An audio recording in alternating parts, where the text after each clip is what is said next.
Wild. Right, Shalom, Shalom. Shalom, shalom. First, I have to give all praises unto Yahweh, Ba'asham, Yahushai, Waharakah, Kadash, and double honors unto the apostles and elders of Great Millstone. And honor to you, brothers out there in the highways and the byways, teaching this word in all sincerity and in truth. And you know what, man, we were just talking before. See, you know, Esau's got the world messed up, man. He's got us thinking that we're supposed to be in a mix bag, mix up, and you know, you're surrounded by strangers, basically, conversating with strangers, just constantly surrounded by strangers. Like your neighbors are random people from next place you don't know. You know what I'm saying? You're just constantly around strangers. Your children constantly around strangers, and not only strangers, people that ain't even from your nation. No, hold on, they're not even from your tribe, they're not even from your nation. They're just out there. They're aliens. You look up that word. You're just surrounded by aliens, and that's how you're supposed to want it to be. Nah, that ain't how it's supposed to be. You're mainly supposed to be around your own people, man. Your own people, your own family, your own tribe. Now there can be people that's not of that ilk, but it ain't supposed to be like so many of them. Yeah, segregation is how it's really supposed to be, or a form of segregation, and that's righteousness, man. All right, this thing, Jake got it all twisted. Like they want to be mix up with Esau, Edom, and other nations. It's not supposed to really be like that, man. And it's better to be around your own, right? It's better to be around your own. It's better to be around your own family. It's just better all the way around. And we're gonna break it down. Just how it's supposed to be. That's how it's in the naturals. Look in the wild. Look in the wild. Now we're not saying everything in the wild is, but look at how the animals interact in the wild. They band together in their clans and in their families. Yep. And they come across the other clans and families on the borderline. Not all mix up. Yep. That's where you get all these problems, man. In these cities, the city is a melting pot. Too much mix up agwan. Right. And the people that embrace that the most is our people. Where you going up? What was I say, man? You don't see, like the gazelle in the cheetah territory, bro. You know what I mean? That's where the cheetahs where the domain is. You ain't gonna see the gazelle there. Now the cheetah, when it's time to hunt, they go into their domain, because that's where they're together. You know what I'm saying? But we don't really meant to be like that. Yeah, we have interactions. As humans, we might do trade or whatever. But in terms of living, we are around our own people, man, because we have our own diverse ways from each other, and that's how the Lord set up to be.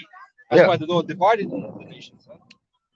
Yeah, let's get that, man. That's the first and foremost. The Lord divided the nations so that we live in different borders. So the vast majority of people that you're meant to be around is supposed to be your own people within your borders, man. And then there might be a few strangers day and day about, but few and far between. Or they might be in slavery, which means even it's still a form of segregation there, because they're in a lower class. Go on up. I just want to grab this one first, right? It's from Genesis chapter 10 and verse 32, right? And the Lord states this: so these are the families of the sons of Noah after their generations in their nations, and by these were the nations divided in the earth after the flood. Right? So the Lord even separated the brothers. The Lord wanted to make them separate nations. Different nations. It's called the Table of Nations. And then each one of them had their own lands and their borders. Yep. that they lived in their territories, man. So the way it worked is, like, you got to think about it. Like, let's say you lived in a village.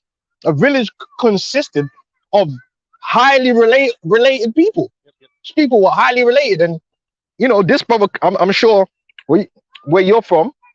No, I'm not singling you out, because it's the same thing for me. When you go back to your village, coming like, there's a cousin over there, there's a cousin there, there's a cousin here. You know what I'm saying? These men are distant cousin. Them ones there, people are related, and then that makes your children even more safe, because familiarity brings what? More generosity, more safety, more protection, because there's familiarity. Strangeness, anything can go on. Because man don't know you from Adam. Man don't owe you nothing, man. There's no relation there. You know what I'm saying? You're safer in a village where the families are interconnected, rather than a village where this man from this or that man from this, so they just happen to be just living in the same place. But really, they don't really have no ties. We've got a duty to one another. But we ain't got a duty to strangers like that. Man, are just out there like, you don't know these people. They're on different timings, different culture. You know what I'm saying? It's not supposed to be like that. You see how it's read. So if you was like in the ancient world, really, if you were from the tribe of Benjamin, 99% of the people you interacted with on a daily basis was Benjamin. Probably from your small family group or your clan. You know what I'm saying? Yep. And there's nothing wrong with that. That's how it's supposed to be, and that's how it's gonna go back to being, because all the borders are gonna be set up again. Tired of living like this, man. That's how it was when I was living in Montserrat. I could tell you straight. I lived here. My uncle lived below me there. My auntie lived below me there. Right? You had the old lady up there. She was some kind of, because everybody's some kind of family somehow. There's some kind of relation there. And that breeds more. There was more safety in that. You could travel out and people know you. They know your father. They know your mother. You just walk up into the garden and them roast breadfruit. They bust you a piece. Oh yeah. With the society we're living in, bro, your youths move like 1 minute around the corner. You don't know them motherfuckers. You don't know what's going on. They don't know you. They ain't got no reason for nothing. It's all messed up, man. Could be Edomites. And whereas we're a minority, man, it's dangerous everywhere we go. Edomites, demons, everything. Yep. Aliens. Yeah, it's mad, man. But we've been told, you gotta go. Yeah, everything has to be mixed. You have to go to school, and the school's mixed. Bag of mixed people. You go to a restaurant, you gotta go to an Edomite's restaurant. Jake wanna go to the Edomite restaurant. Jake wanna go to where the heathens are. And it's hella corny and hella bad vibes. It always is. Hella corny, hella bad vibes, because they don't want you there. But you are, no, I must go, I must be there. Among who? Yeah, just go among your own people. It's a better vibe. That's how it should be. Remember you had that thing with them black bitches with the Chris Brown. Damn well know that they don't let nigger bitches and niggas into them certain of them clubs in central London. You know this. They let the blonde bombshells in there. Then I don't give a fuck how good looking you are. As long as you got that melanin, they ain't letting you in on a normal day. And Chris Brown's there, and they were all upset. Oh, they didn't let me in. Of course they didn't leave you in. Go to your own clubs. Same for them bitches did in France. They didn't let them bitches in. The bouncer even told them, listen, man, I suggest you go somewhere else. The bouncer was doing them a favor. Because if you let them in that restaurant, them crackers would have been looking like, what the fuck are these? And you're eating your food, and the vibrations is all wrong. The man probably spitting in your food like, what is this nigga doing here? Supposed to be segregated, man. We're supposed to want to be among our own. In work, having to conversate with heathens and shit. When you know full well outside work, you would never talk to these people. And you don't want to. Yeah, so again, Genesis 10 and 5 says, but these were the isles of the Gentiles, of the nations, right? Divided in their lands, right? So the Lord took so like that's going up, jumping up, right? I was reading verse 32 before. But the Lord separated the nations from Noah's sons. So they even took Noah's brothers and separated them, man. And said, man, you're gonna become your own thing. You're gonna become your own thing. You're gonna become your own thing. And this is where we have all the different nations today, but they're all separated. And you know what comes with being a minority among another people? Persecution. Bad vibes. You're in another man's house. So you know what it's like in a man's house. A man could be in his own house. Someone that's from that house does something and it gets winked at. And you do the exact thing and it's going to be highlighted. Isn't it true? If you're in England and they see a white man running down the street, he just stole something from Superdrug. The crackers is going to be like, he's a vagrant. Someone trying to excuse it. But you know what I mean? They're not gonna. But let that, if it's a so-called black man, it's a highlighted. See them fucking niggas, they're thieves. You know what I'm saying? It's all right, hold on. You know why you pay? Because we're in a minority. That's naturally gonna happen. That's naturally gonna happen because you're a target, you're a minority, and you're not really wanted. You're a sore thumb, and they're gonna want you to assimilate to be like them rather than them to be like you. They're expecting you. You're in my house. You're supposed to be like me, talk like me, walk like me, talk English.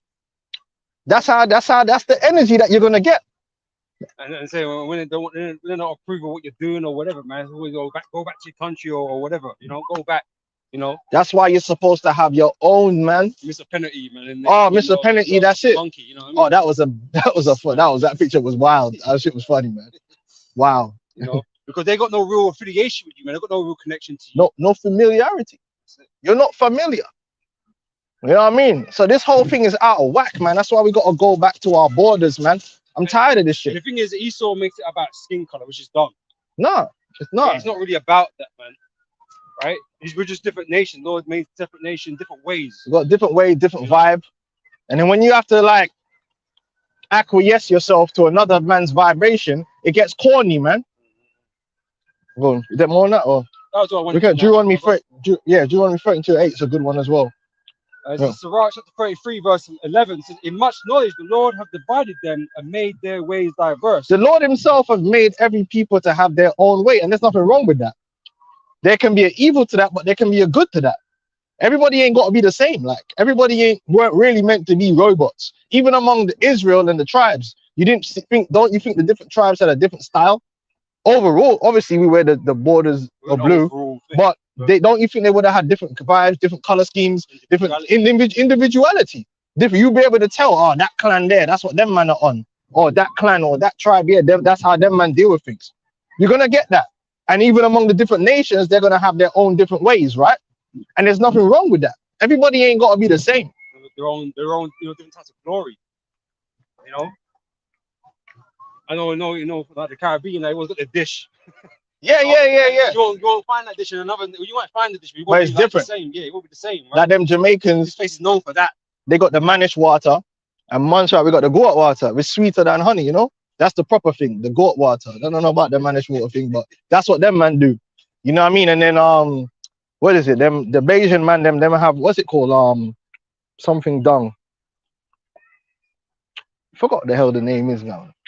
It's basically like a soup, man. I don't even know why they call it anything. Rundung or something like that. You know, we got different things in it. You know. But I say it's all part of the character of the tribes. Because we all doing characters. We've been when the Lord describes us, we've been described as like different animals and things like that, different gemstones. We're different. We just got our own thing going on. There's nothing wrong with that. You know, but it's the same with the rest of the nations. They've got their own thing going on, man. The Lord said he gave the nations unto the idols, man. So they're obviously different. They obviously don't know what the hell is going on. They're different. They look, a lot of times, I mean, generally speaking, they're going to look different, you know? And if you can't, be the same, like, you can't do the same thing, you're going to do things differently, isn't it? Like, this man, Esau can't dance, so what is he going to do? You can't make up a dance like we make up dances. So you got to do something else, you know? So he does the fist pump, all that shit. They got their own thing, man. Let them enjoy it. Go on. Yeah, so it's like, if we read up, you're coming to read verse 10, it says, Sirach 33 and 10, and all men are from the ground. And Adam was created on earth, right? So yeah, we're all from the earth, right? So in much knowledge hath the Lord have divided them and made their ways diverse. Some of them he have blessed and exalted, and some of them he sanctified and set near himself. But some of them have he cursed and brought low and turned out their places. The Lord do what he will with men, whether it's on a national level, tribal level, or an individual level. Yep. Now, if it's on a national level, Israel, the Lord sanctified Israel to be his people. That's a fact. People want to cry about that man like Vocab Malone and that want to, even though they represent so-called white supremacy, they want to cry about it. But it just is what it is. Israel is a chosen people, the sons of the Heavenly Father, right? And we're in a different, it's even better than we're in a different category designation to these other nations. We're VIPs. You know, like say when you go in a club. I know a certain man, that they don't treat everyone equally. You get the line. Well, you might get 3 lines. You get the normal line, and you're gonna see all the broke people there, and they're just in the normal line. Then you get the man the early bird man that took the fast track ticket. So they might, but that line's shorter, but there's still a line. There's a bagger man in that line, but there's a bagger man in the other line. Then you get the VIP dons that roll up to the bouncer, show a thing. and they just moved through with however man plus 10, whatever they got with them. And when they go through, they're not going to the same bar. They're not even in the same section. They're in the VIP section. And not anyone can get in there. You know what I'm saying? Because they're in a different category. That's Israel. We're VIP. We're separated from everyone else. Literally. It's Deuteronomy chapter 7, verse 6. So for thou art an holy people unto the Lord. And again, that word holy means separate. Separate. You know, Different. sanctified is separate from other things that are not sanctified. You know? Yeah, them other people are common. We're holy. We're royal. And there's nothing wrong with royalty. There's nothing wrong with. Let me tell you something. Let me tell you, Jake, something, because you've been twisted. You've been under the cosh for so long that you just want to be equal. You want everything to be equal. You want to cry and all that. No, listen, we're not on that tip. Yeah, pause. Yeah, we're on no tip. Listen to how the thing go. Right? There's nothing wrong with privilege. Yeah, because Jake got a problem with privilege, boy. There's nothing wrong with being born into something or inheriting something. Because Jake just don't like that idea. For Jake, you gotta be Jake's badge of honor is started from the bottom, now we here or some shit. Or I come from the streets. You ain't gotta come from the streets. I don't know who made them rules. that's stupid. Why you want to start life on maximum difficulty? Why then, so what's the it's country, man, because why are you trying to build then? Exactly. You know what I mean? If you build, then your sons are gonna have, because that's the idea of a father. You're trying to make your son better off than you. You know how Jake be, if you got a man and he's successful, and his dad was successful, and he's successful. Oh, you're only successful because you're a daddy. Well, keep coping. Keep coping. Well, you could cope. Why does that devalue the man because his dad did what he had to do, and now he's doing what he's got to do? That's how it's supposed to be. Our laws, many of our laws regard what? Inheritance. We were never supposed to be a people where you're starting from scratch or you're starting from the bottom. What kind of foolishness is that? The only reason we do that is because we're a people that's been robbed and spoiled continually. So we always got to be starting from the bottom, from scratch. But that's not. There's nothing wrong with your daddy got money. What's wrong with that? Oh, your daddy, you know? Because the scripture say you're born to a curse. You come into this world in a curse, right? You go out as a curse. So you might have even built something, you might have even gained something, so you lose it all. That's why Jake ended up fucking broke by the time broke, man. They lived that fast life and then had that fucking car crash, man. Jake talking about these are the same Jake that want to talk about generational money, but then they look down on people who come from generational money. It's crazy. Nah, so there's nothing wrong with privilege. There's nothing wrong with inheritance. There's nothing wrong with royalty. Some people are inherently born to just be better. And that is actually us, the Israelites. We're inherently born by virtue of just being born, not doing anything extra. We're special. That's a fact. That's a biblical fact. That's a royal seed, right? You got the royal people, like the Prince Harry, the Queen, and them. They're born into a royal place. We're a royal nation. There's nothing wrong with that. And albeit, although that, we haven't lived up to the office, okay, the time's going to come that we will. 100%. So you might say, yeah, but we're not fit to do this. Well, no, currently not fit to do shit right now. But that doesn't change the fact. The ingredients. Yeah. That doesn't change the fact that the raw ingredients, man, the inherentness of our nature because of our seed. And that's something that it's not fair. Of course it's not fair. But life ain't fair. That's one thing you're going to learn when you read these scriptures. If the scriptures was fair and equal, then everybody, well, let me change. I want to change that a little bit, right? Because it's not equal, but it is fair, right? It is fair because the Most High desired to be that way, and the Most High get to choose, what He want to give people and what He don't want to give people, man. Yeah, it's fair. It is what it is, man. It's just not equal. Hey, some men have got the genetics. That's life, man. Some men have got crazy genetics and some men don't. Not everyone can be an elite athlete. I promise you this, yeah. Like, remember in school, you used to get certain dons that were tall and they couldn't jump. Yeah. It don't matter how much plyometrics they did. They were never going to be able to jump. And there'll be a guy that was shorter than them, who, like me, who would always out jump them. Genetics. Now, I was born with my genetics. I can work and increase my potential to my full potential, but your full potential is always going to be limited by your genetics. Where does your genetics come from? You're born with it. You know, so that just shows you the nature of life, man. Everything ain't equal, and you know what I mean? And you just got to deal with what it is. Be an adult about it, like, yeah, man. You know, Esau the devil, man. He was born that way. Yeah, yeah. He was born. We're the Israelites, man. That's it. All right. But back here, Deuteronomy 7 verse 6, it says, "For thou art an holy people unto the Lord thy God. The Lord thy God hath chosen thee to be a special people unto himself, above all people that are upon Right. the face of the earth." Now, what proves that we are a special people unto the Lord? Well, the Lord has always been dealing with us. The Lord has always been concerned with us. If you read the Bible, the star of the show, the center of the Bible is surrounding the people of Israel. Because let me ask you a question, right? Let me ask you a question now. Show me the book in the Bible that doesn't involve Israelites. Now you might say, oh, well, you know, you got the book of Genesis. Yeah, but if you look at it, the book of Genesis, isn't it dealing with this? It's the prelude. It's the seed, isn't it? It's the seed line of Israel. Yeah. When it's dealing with Abraham, who's Abraham? You see, when it's dealing with Isaac. It mentioned these other families or whatever, but who did it focus on after that was all done and told? Israel. That was the point. That was the setup to what's going on. Even when you go into the Genesis and it's going down through the lineages, right? It starts to key in on the lineage and it goes into Abraham, because it's still all about Israel at the end of the day. It's all connected to Israel. The line of the chosen. There ain't no book in the Bible where you're gonna be like, it's a prophet from Edom and it's the people of Edom and the Lord's talking to the king of Edom and saying this, that, and that. Where is it at? If the Bible is a book of humanity and a book of mankind, why has the Lord not been dealing with the other nations? No, it said a people unto himself.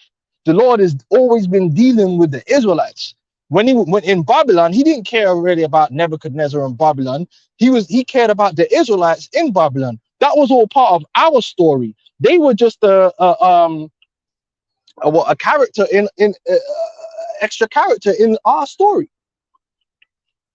It's about the Israelites. So that's why when you get into the new covenant, the New Testament, where is it again? In Judea. Among who? The Israelites. It's Isaiah 45 and 4. It says, "For Jacob my servant's sake, and Israel mine elect." So that's how we know who the elect are, man. We know who the servants of the Most High is, right? "I have even called thee by thy name. I have surnamed thee." Is not our name Israel? Is that not our surname? Is that not where we're from? You're the prince. Prince of the power. Which is everyone a prince? No. Why did the Most High name Jacob Israel? Most High, as he promised Isaac, Abraham, took him into himself, man. As a prince, thou has power with God. That's right. And his seed that come after him, because now they're all surnamed after him. We all bear that name. You know? And we are gonna have that power. Lord ain't surname, he didn't give his surname to no one else. Hey, we're the inheritor. You know, let me say this, man. We're the inheritors of the power of Yahweh Hashem Yahweh Shai, not these Edomites. These Edomites got the made in China power. You know that made in China thing. You know, let me tell you something, man. Let me educate. Yeah, because you know when you're poor, right? You know what you do? You make an excuse for why you buy cheap shit, innit? Oh yeah, like it's value for money. It ain't. It ain't. It really is. The truth is, rarely will you pay for something that's cheap and it was actually value for money. Do you know how many things I've bought on the cheap, yeah? And it's just broken. Buy quality costs, man. Now, obviously, you might have a thing that is overpriced. But the reality of the thing is, quality costs, innit? There's a difference between a pair of Timbs and them boots you're gonna get made in China from Temu that cost you like £5, innit? I guarantee you there's gonna be a difference in comfort, quality of the materials. It's just true. Esau Edom right now, his arrogance, because you see brothers are talking about the harp, and this technology and that technology that Esau has. You could add up all that technology and put it in a bowl. It's made in China. Esau, they're saying, which could be, could not be. I don't know if it's true. The harp, they have the harp thing. I don't know if every hurricane is Esau. Some of them could be, some could not be. But let's say Esau is causing hurricanes, right? But the Lord already did that. His thing's made in China. His thing, he got to power it up. He got to do all that. The Lord speaketh. Now, let me see if he could silence a storm, because you go into the scriptures, there was a storm, right? Yep. And the Lord silenced the storm. He didn't power up. He didn't have to take all kind of resources and, yeah, we're going to do this and research. And the Lord just said, yo, chill. Them man will have saying, what manner of man is this? What manner of man? You know, The Lord silenced the storm. So the Lord's already trumped anything Esau. Esau's arrogance is way far beyond his power. The Lord said the things that he did, we're going to do, and greater, because the Lord is going to be with us. We're really the inheritors of great power. Esau's not the inheritor of great power. His power, he got the Timu thing. Timu, that's his thing. His thing is the 99 cents free delivery thing. That's going to take 80 days to come from China and break in 5 days. You know what I'm saying? It's just true, man. His thing ain't right, man. There's something not right. Like, you know them, you get them knockoff cents. Oh yeah, and they're trying to promote it on TikTok all the damn time. Listen, just buy the real thing. I'll tell you, I promise you. Just save up and get the real quality. Yeah, don't waste your time with them knockoffs. Motherfuckers start tearing off your skin, or it's just got this off scent that's not completely right because they ain't got the right. They don't have the right recipe. It's bullshit, man.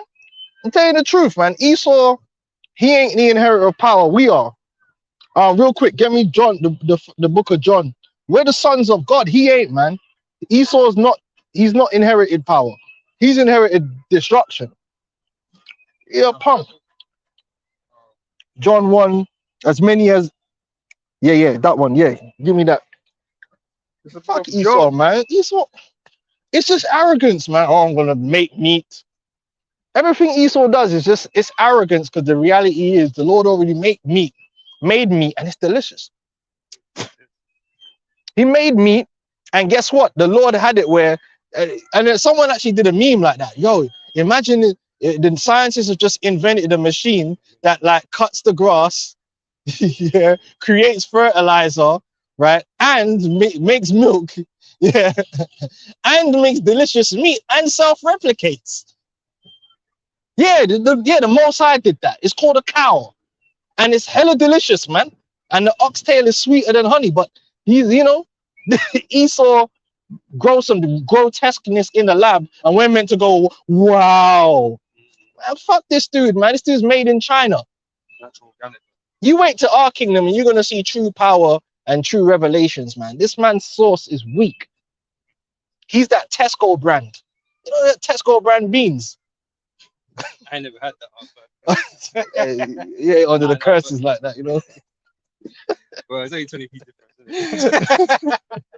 Hey, but there is a difference between the Heinz and the fucking Tesco brand. I've actually gone through different beans and tried, you know, just to see in it, man. Yeah, It's fucking different, man. Good. Even rice, there's different quality of rice. When you get that super cheap rice, the shit's all fucking falling apart and squidgy, and it's fucked. It's like cheap wine. Right? Oh yeah, it's like cheap wine, right?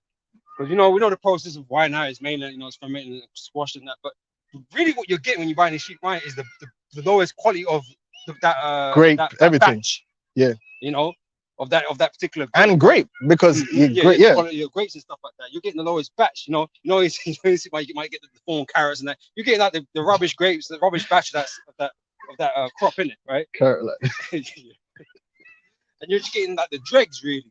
That's why they can sell it for £5, £6 or whatever. And you think you're getting a deal, you know? But you got the same, like let's say Chardonnay, right? You got like a cheap Chardonnay, you got expensive Chardonnay. That expensive Chardonnay is like I said, expensive. There's a fucking difference, There's man. a difference. It has to be, right? And then just like there's a difference between the power we're gonna receive and this bullshit that Esau got. Like it's bullshit. Because one thing's true, yeah, Esau don't waste nothing, man. You don't wait. He'll sell you everything But and he, anything, man. he eats shit, man. That's what we heard them man doing in the He'll parties. sell you Anyway. everything, man. Hey, go go that good. This book of St. John 1 So eat and shit. 11. He Boy. came unto his own, and his own received him not. Gut hurting. But as many as, Oh God. as he received him, Yeah. to them gave he power to become the sons of Most High. Gave him power to become the sons of the Most High. Now, a son of the Most High, man, is a powerful being. That's a being of power. You know, Esau, like the arrogance I'm seeing this man exhibit. Man's talking about we're gonna be gods, bro. You ain't gonna be shit, man. You some fucking. What kind of gods are you, man? Nigga, you look old. What are you talking about, man? You look like Nosferatu, man. Nigga, you know what I mean? These people are it's absolute arrogance what these guys are portraying to the world. You're nowhere near being a god. You're as far from God as I am from an ant, from being godly in any way, any kind of godlike power. It's just weirdo shit, and that's why you're gonna crash and burn, man, in a devastating fashion, man. The Lord is gonna expose you. You know, like that. You know what it is? Your hype job. That's what it is. You gotta say it like that. You just like one of them boxers fighting bums. You know what I mean? Fighting taxi drivers and tomato cans, padding up that record, getting KOs against bums, avoiding the elite level competition. And at one time you face an elite level fighter, you get beat down so bad. Your mother, is bawling blood, no doubt. Your mother's breasts were hurting blood. That's how bad you got beat, man. Because that's what women do. You know, when they feel that pain, man. They hold the teeth because it's hurting. That's how bad you get. That's called getting. There's a difference in you just got beat and when you get exposed. Esau's gonna get exposed, man. Throw in the tail. But he's a god. What's wrong with this guy? Ooh. Well, the Lord speaks of us like worms, man. Right? Because the condition that we're in now, we have no power, no way to defend ourselves. Because the Most High is the defense, and he, took that away from us, right? Esau is like a fucking mosquito. Yeah, he gonna be a worm too. Cause we're gonna put him in slavery. He's gonna be in the pits, man. Fuck's this guy talking about, man? That's why it's this. The more you study these scriptures and pride, the haughty spirit cometh before destruction. You really analyze what this guy's done on the earth. He ain't really done nothing. He ain't done nothing especially he ain't done nothing. Everything he's made, the Most High's already made it, and it's better. Everything he has is literally made in China, knockoff shit, man. It's crazy. Anyway, let's keep it going. Is that it on that? Yeah. Even to them that believe on his name. That's right. So believe in the name of Yahweh Hashem Yahushai, and the scripture says what? No man cometh to the Father but by me. Yep. Well, that's how you know that only pertains to Israel, because the Lord already said we're going to be a people unto himself. We're the only people the Lord's dealing with, that the Lord's near unto. The Lord ain't near to these other nations. They can't come up in the section. And the proof of that is the temple. I keep referring back to the Lord. Who designed the temple? First of all, who designed the temple? It wasn't man. The Lord gave the design for the temple. Now, why did the Lord design the temple to have an outer court? The Lord did an outer court. The heathens couldn't come into the court of Israel, nor the court of the women, which was for Israelite women. A heathen couldn't even go into the court of the women. That's death. You understand? They can't come in nowhere near the holy places. That's the Lord's doing, and it's still like that to this day. Well, these small hats, man, they gotta sit by a wall, right? They can't even go there now. They're kind of stuck outside, But that's how it's supposed to be. These men they're not us. They defile. They were never gonna beat us. Their very presence would defile, because they're inherently unclean. They're inherently unholy. There's nothing they can. In fact, show me in the scriptures how a heathen could make themselves holy. They couldn't. Well, this is the point I was gonna make, right? Because although you had converts over the years, guess what? They were still heathen. They still would not have been allowed. They wouldn't have been allowed to come into the court of Israel. They had to. That's what the outer court was for. The outer court was for heathens to come and pray. Yeah. Right. So it didn't matter, because there was Edomite, Judaism and Edomites, and that don't matter. None of that matters. No, it doesn't matter what they believe. They are not the chosen people. They cannot go there. They ain't got the right DNA. They got the right credentials. They ain't got the right They credentials. ain't got Man. it, right? And It's that's the not thing there. we put out there. This who and what we are is a privileged position on the earth that the Most High decided for himself. We didn't get to decide that. We're not deciding for ourselves that, yeah, we're special. We didn't get to decide that, right? The Most High decided that for us, man, and dubbed everybody that came out of the loins of Jacob was special, Yep. right? That wasn't by our choice, but we will fulfill that role, you know, even though it don't look like that right now, you know. The Lord will exalt his people, the ones he surnamed, right? Mhm. Because I was going to say this, I'm trying to finish this off quickly. From Isaiah 45, verse 4. At the end of it says, I have surnamed thee, though thou hast not known me. So it's not even down to whether or not they believed or not. And this is the point. When we come into the time of the Gentiles and the Israelite foreigners and that, they didn't know nothing, Yeah. And the Lord said he would not forsake Abraham's seed. right? So even though you know, we were in ignorant of the Lord ain't ignorant of us, because the Bible says our God is a God of knowledge. Mhm. And he made a covenant with Abraham concerning the seed of Israel. You know, so the Lord, even though we go off and you don't know nothing, and that's why Scripture I have found of them that sought me not. You know, Right. And that's because the Lord has chosen you, you've not chosen him. oh, that's another good scripture. That's how it operates. It doesn't matter like what our condition is, whether or not we believe or not, right? Because we're still the Lord's chosen people regardless of what's going on with us, man.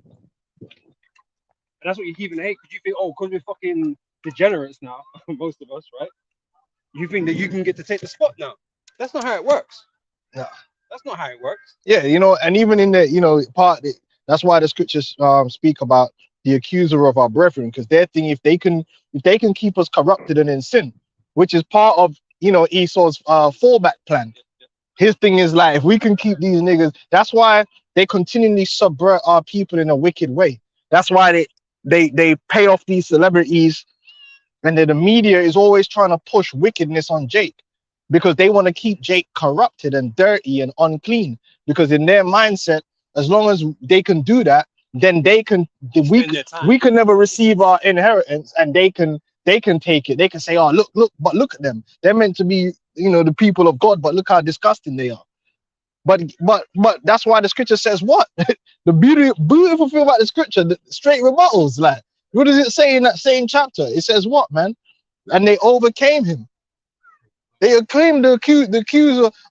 They overcame him by the blood of the Lamb and the word of their testimony. Yahushua made a sacrifice that though we be corrupted, though we be fallen, that we would have remission of sins and be redeemed and be placed in our proper position and calling. So all that what you're doing with Nicki Minaj and Drake and all what you're doing is really going to be for naught, because the Lord is going to deliver the elect and you're going to be, you know, destroyed. As I say, Esau thinks he's slick with all these methods of manipulation, control that he's putting out there, right? But everything he does is downing himself, bringing himself upon himself more damnation, man. Oh, the woe unto him that. Right? Yeah. Habakkuk 2:15 says, woe unto him that giveth his neighbor drink, that Yeah. putteth thy bottle to him. Woe unto him, destruction unto him. You Yeah, think it's you're wicked. keeping us down by doing all this fucking subversion bullshit, right? But you're fucking bringing destruction upon yourself, man. You ain't slick, right? So that puts thy bottle to him And you know who's at the head of that, right? You knows who's at the head of that, right? You knows. Yeah. If you smell, yeah, y'all knows. You knows who's at the head of that, right? Do I need to say it?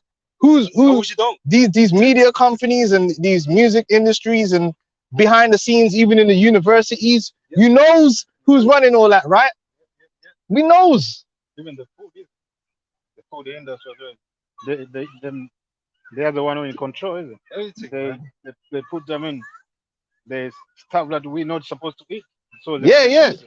Oh, they knows. everything. They knows, man. Oh, yeah, there's Batty Hammer over there. I see that. He knows as well.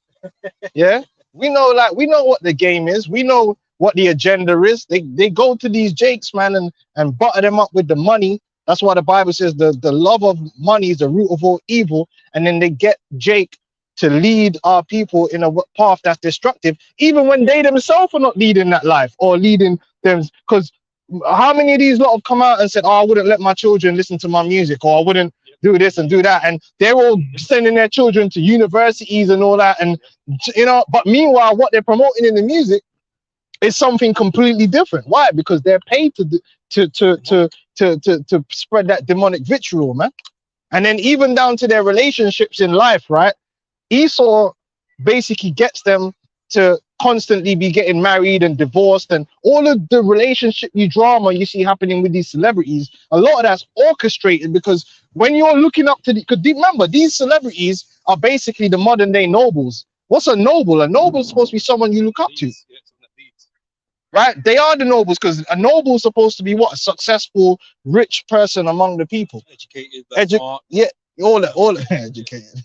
Yeah, so yeah, all of that. Now we don't really have nobles on the most part. Our nobles now that they put out front that the people look up to, like Jay-Z. I know niggas that they hang off every word this nigga say. Oh yeah, Jay-Z, like they look like he's a noble. Like, he's supposed to be educated, right? So they believe these guys are man's knighted because he got the money and the but Beyonce, these black women, they worship Beyonce, the Queen Bee, and all these different celebrities, man. And their lives are orchestrated by the elites to subvert the minds of the people. So they're always going to end up in some drama or some bullshit that's going to tear them down or tear up the family. And then that trickles on down to the people, man. Because they're not good examples. And then, like we said last week about Terence Crawford, don't be surprised they start tearing Terence Crawford down. You see him getting into a bag of drama and all that, because they don't want that. They don't really want Jakes that's got their shit together to be an example of being orderly. They like the disorderly Negro. Yeah. Well, that can be controlled and manipulated. The Kiki Palmer shit and Usher and all that drama. That's what they love. The blue face and whatever that bitch's name is, man. The corruptible Jake. You know what I mean? The weak-minded Jake. That's what he so likes, because he likes to control and manipulate everything, right? And like what we were saying about the whole money, because that's what you niggas chase after, right? That's why you get corrupted, right? A gift destroyeth the heart, you know? And Jake is susceptible to that, because man is so poor. It's like, oh, I can't say no to this. Get to the back, because that's the number one thing right now that's messing our people up for a long time. The idea that, we're so down bad. Not only are we down bad, but we're also very covetous towards luxury. So it's like it's double. We're poor, but at the same time, we want the most. Like we want the top luxury, right? So then it's like when you get that combination in, what's most important becomes the bag. So you like the rap songs say, do what you gotta do if it's getting you shit. So it don't matter if you gotta sell crack cocaine to your grandmother or do it. Yeah, it doesn't matter what wickedness you do. The ends justify the means. As long as at the end of that you get a bag. And then that's why you see now they keep having these highlighting the few OnlyFans girls that make money. If you notice that, and then they make sure that they do articles on them and they get them on these podcasts and they're speaking and they keep talking about the money that they're making. But she's making a lot of money, right? And then it's like, but your kids are gonna live life of maximum difficulty, because that's damaging that you're doing that, socially damaging to them. Yeah, but they can cry in their Lamborghini. Like, so that, you know what I mean? The only thing that's important is luxury goods, luxury lifestyle, and money. Well, check out, there's plenty of rich and famous people that are fucking ODing and hanging, committing suicide and shit. Their life is fucked. Yeah, because if you're a damaged individual, you're gonna take that money and then use that money to destroy yourself. That's why you got people, they take all their money, spend it on cocaine, crack, because the money is just a tool. But if you're damaged on the inside, you're going to use that money to destroy yourself, because you're self-destructive. And having a mom that's an OnlyFans guaranteed to leave you down a self-destructive path. The scripture says, give me any plague but the plague of the mind. Because you can't fix that, man. You fuck, like, you know what I'm saying? Money ain't going to fix that. Yeah, so go see a psychiatrist. Well, you can fix it at the bottom of a bottle. You're going to find the fix for it at the bottom of a bottle. You sit there on the chair paying dumb money for some psychiatrist to analyze you, man. But all that really stops the pain is the cocaine. cocaine and the self-destructive Next thing behavior. You know, yeah, you're in a car crash or whatever, man. You just fucked, you know. But you see that, you know, this world is promoting the lust, man, lust, covetousness. That's what Instagram was set up to do. Instagram was set up to basically have people lusting after luxurious lives and being able to promote a fake version of that. And then the more people are promoting that fake version, the more people think, oh, I should be having that. And then so everyone's chasing this soft life, this luxury life, and they're willing to do whatever it takes to get to that. Sell their soul even, just so that they could go on a 5-star holiday, not knowing that, but you're broken on the inside. You thought it was going to bring you happiness just because you could go to Dubai. Fool. You should have listened to the Bible, man. The love of money, the root of all evil, man. There we go. Yeah, go on. It's the book of Proverbs 12:26. The righteous is more excellent than his neighbor, but the way of the wicked seduces them. And that's the way, because your own people will tell you, yeah, get to the money, get to the bag, get to the money. They're encouraging you to go get that money. Yeah, do what you got to do, get that money. You got to pay your bills, man. And Yeah, if you ain't talking like that, look at something's wrong with you, man. yeah, but there's a lot of ways to pay your bills. You don't have to fucking sell your soul and sell your dignity and your honor to pay your bills. That's foolishness, man. There's a thing I always say: you never sell what you can't buy back, and you can't buy back your honor. Once you sell your honor, you can't buy it back, you know. Man's out there, grown men out there putting on a dress. Now your sons, there's nothing you could do could take that back. Your ass is out there busting it down in a dress. Your sons, they're gonna see that, and then nothing you could say to your son. They're gonna internalize that. Yo, my dad was wearing a dress. Next thing you know, your son's sucking dick. But this is what I'm saying. It says something about presidents now. It says something about presidents. It's a bad Because president. If my dad's prepared to do that, then why shouldn't? Yeah, man, you can't take him serious, can you? So I was painting his fucking fingernails and shit. Hey, hey, Frank, your heart about Sham, I was shy, man. My dad ain't perfect, but I never see my dad in no damn dress, man. That is mad. I don't know what that would have done to my mentality, man. That's a madness. Thank you. Hey, you man growing up, no, your mom being a hoe hurt you, but you know what? At least it ain't the modern day thing where you can see your mom being a hoe, because that'll really hurt you. This is terrible, man. Got a man growing up now and their moms. Hey, that's mad, bro. That's the maximum difficulty, but how do you even how do you break that down? Start smoking everything after that. Go on. Just finish this off. Yeah, go on. Habakkuk 2:15 says, "Woe unto him that gave his neighbor drink, that putteth thy bottle to him, and maketh him drunken also, that thou mayest look on their shame." Their nakedness, which is their shame. Yeah, and that's our people, man. The shame is seen. The so-called black culture, and it's no coincidence that the most virulent, most toxic form of that culture exists in America. The most virulent. Now, don't get me wrong. There's virulent and toxic.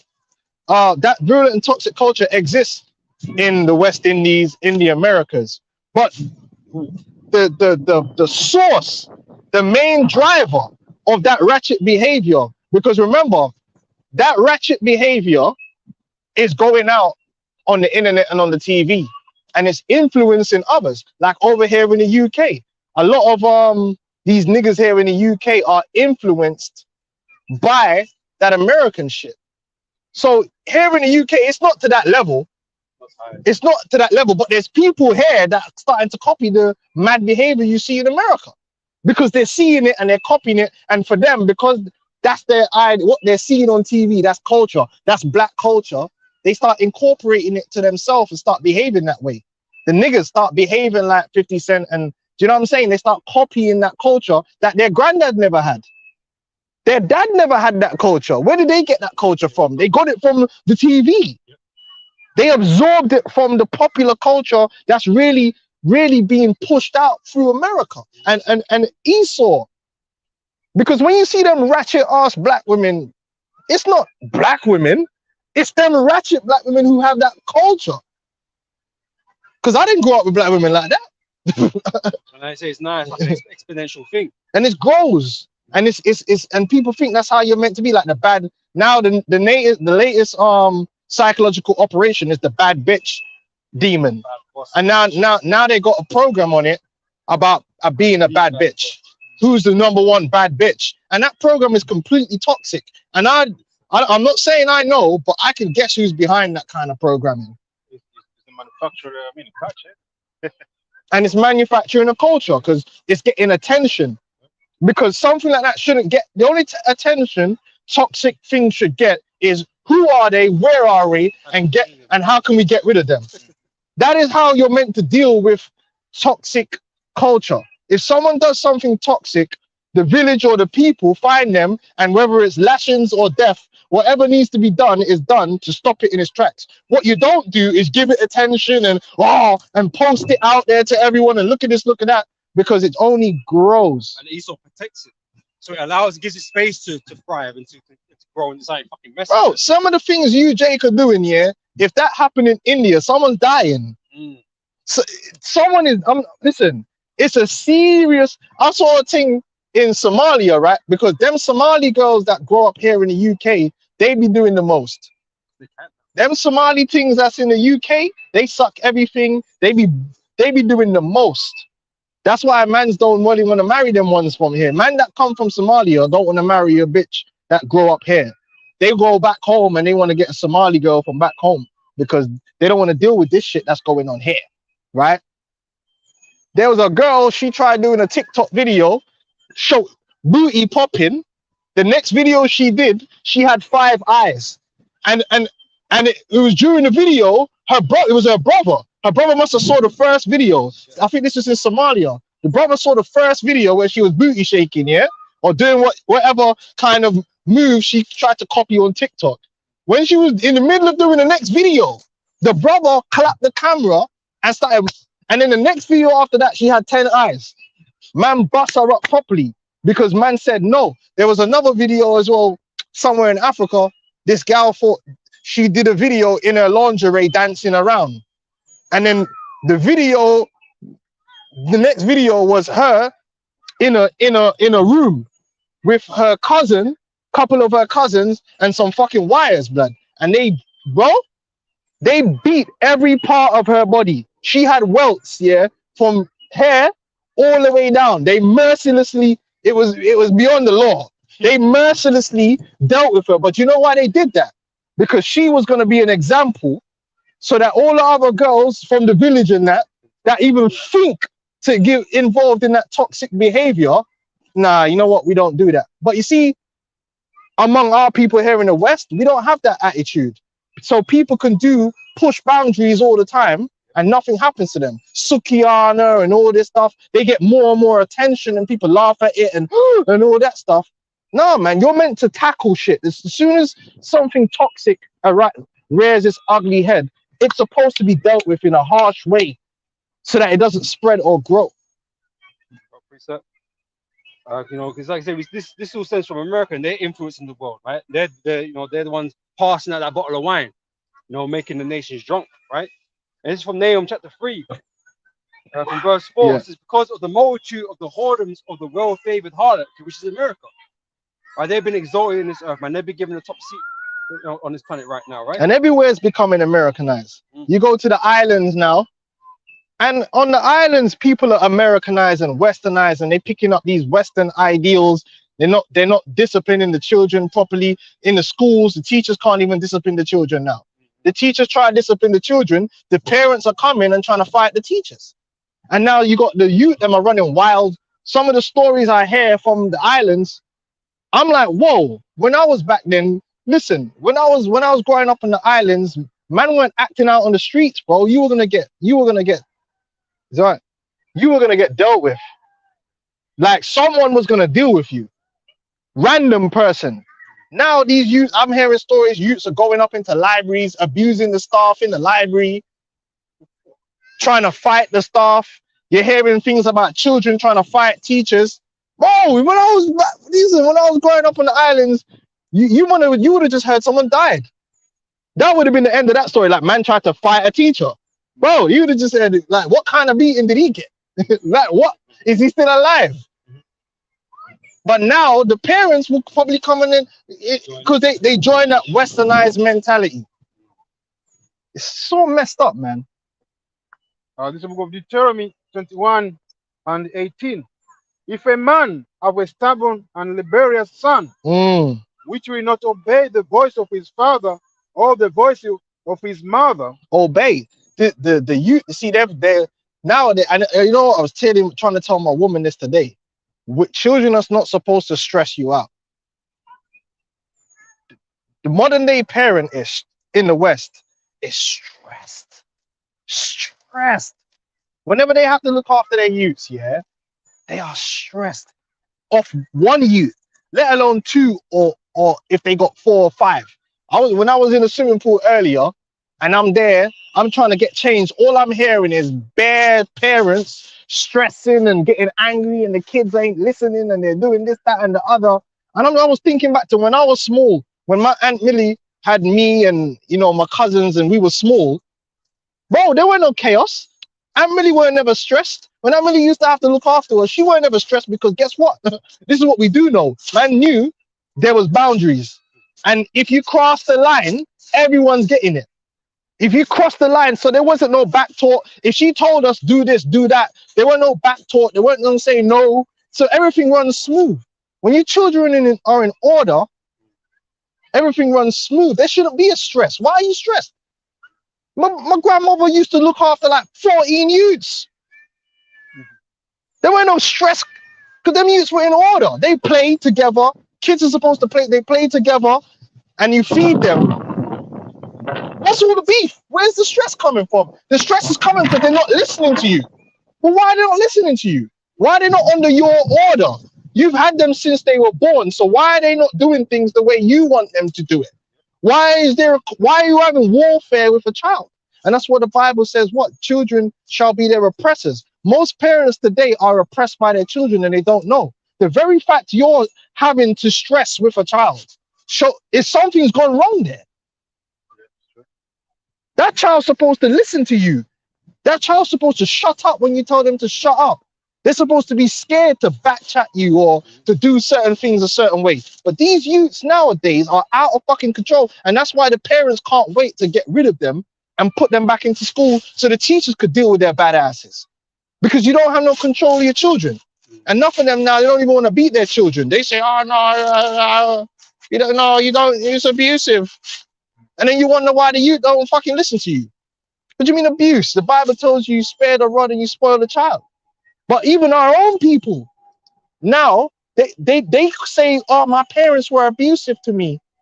And all this bullshit. You heard it. You heard this shit? This is what I was gonna say, man, because it's gone even beyond that. It's not even just like a stigma, oh, it's bad to beat your children. He's all put you in fucking prison, bro. Like you cannot, like if you do and someone finds out about it, if they go to school, they go to school and say a certain way. You got social services coming around. So Esau helped change that culture, and then now you got a whole generation of youths that don't fear their parents, man, and so it's just stress. It's stress, man. The thing that they've been kind of told to fear is Esau. His law enforcement and things like that. You squirted out, giving you stress. How could a youth give you stress, brother? And then they think it's normal. So they'll be like, oh no, that's just children. They're supposed to stress you out. No. Go speak to my grand aunts and that. They weren't getting stressed by no youths. Stressed by what you? Bro, even you go back just a little time ago, it weren't like that. There used to be a time when children was seen and not heard. Yeah. This shit is very modern. This is modern shit. These kids are out of control. It's 30 years, 20 years been like this. And you know what it is? Because children are just taught now to just be self-serving and indulge in their own desires and their feelings. Yep.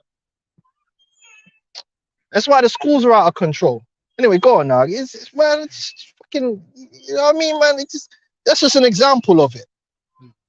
So that westernization is going out there into the world, man, and everything's going up fucking bullshit. Yep. The Bible tells you as a child you're supposed to serve your parents as they're your masters, man. These youths nowadays don't have to do fuck all. Back in the day, man had to get up and go fucking feed goats. Now they don't even want to clean their room, man. Or if you tell them to wash a dish, oh, hold on, they don't want to do nothing, man. What do you think the commandment about honoring your father and your mother is about? There's no respect here, man. These kids ain't got to do no fucking work, and they're ungrateful. That's why this whole kingdom needs to be destroyed, because the whole vibration and the order and the way of things has been destroyed, man. This is the thing. Esau, like I said, this is his methods, right, for keeping us destroyed, right? But he's purposely attacking all the commandments, man, keeping us away from the Heavenly Father, having our people in a destroyed state, causing us to be corrupted. He knows what he's doing. Obviously, of course he does. It's not by accident. Esau is literally ripping up the fabric of existence, man, and transforming it into something far, far, terrible, man. This is why this never can't be in power, man. It's throughout the whole world. If a man have a stubborn and a rebellious son, which will not obey the voice of his father or the voice of his mother, and that when they have chastened him, will not hearken unto them, then shall his father. And that's what you call a bad breed. A youth, that you constantly beat and they still do the same thing has to die. No, I'm not saying to kill him. I'm just saying, that in theory, he has to die because we call them bad breed. Because let me tell you one thing. A youth ain't supposed to like beatings, innit? You know, when I used to get beatings, I used to make sure that whatever I did to get the beatings, I didn't do it again. Because it wasn't nice, innit? That's normal. If you got a youth, like I'll give you an example, man. I could say it, man. Aldo. I used to grow up with a youth named Aldo, His parents couldn't handle him. They gave him up for fostering. So my grandmother used to run all that. So she gave him to my aunt. So we were all together, Aldo. His only job was to feed the goats. Aldo used to have to go feed the goat, do his thing. Then me and him would play or whatever. He was older than me by a couple years, a few years. I'll be with Aldo and all that kind of stuff. Listen, my aunt would say, Aldo, did you feed the goats? Yes, we feed the goat. Aldo, you sure? Yeah. She'd walk over there and the food's been dashed behind the tree somewhere. You know how many times that happened? He got beat, fam. Listen, I used to go places with Aldo. Aldo would do something, come back, they'll ask him about it, and he would lie so good that I would believe it, and I saw it. Right? And then he kept running away. Coming back. Aunt Millie would beat him, and the man took beatings. He took so much beatings, it became a meme before they were memes. Me and my cousin used to make fun of the way he used to bawl when he would get beat. To this day, I'm telling you, if I call my cousin, and he would be like, busting joke. Yeah, because Aldo used to get beat, brother. All right, now. So I really just got rid of him, and he went to some other foster people, whatever. Fast forward now, like years later, right? He's coming to England now. So he's called up Aunt Millie like, oh, can I come? Can I stay with you? Blah, blah, blah. Aunt Millie didn't want to do it, but then she's like, oh, okay, cool. So we went to pick him up at the airport, Like, this guy turned into some Benjaminite fucking soldier, blood. This dude, was at this tall, and just wham, So, all right, cool. He moved to Birmingham. 2 years later, what happened? Most wanted. He's the most wanted in West Midlands for fucking armed robbery, kidnap, injury.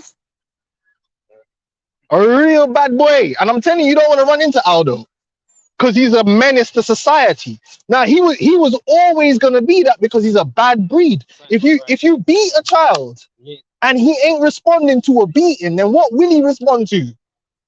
The Bible tells you what? Folly is bound in the heart of a child, and the rod shall drive it away. If the rod ain't driving the folly away, the man's a demon. He's what we call a bad breed. It's in him, and he will never change. So what is someone like Aldo, before he got to be armed robbery Aldo and most wanted Aldo, when he was back in the Aunt Millie days, what does the scripture say? Let's read it. I'm just saying what that's a real example. The man, I seen the progression, the evolution of this man into a pure menace that you don't want to have nothing, and he know that you got it, mate. And this would avoid all the problems that he caused everybody else. Man. Yeah, real gun shooter, like.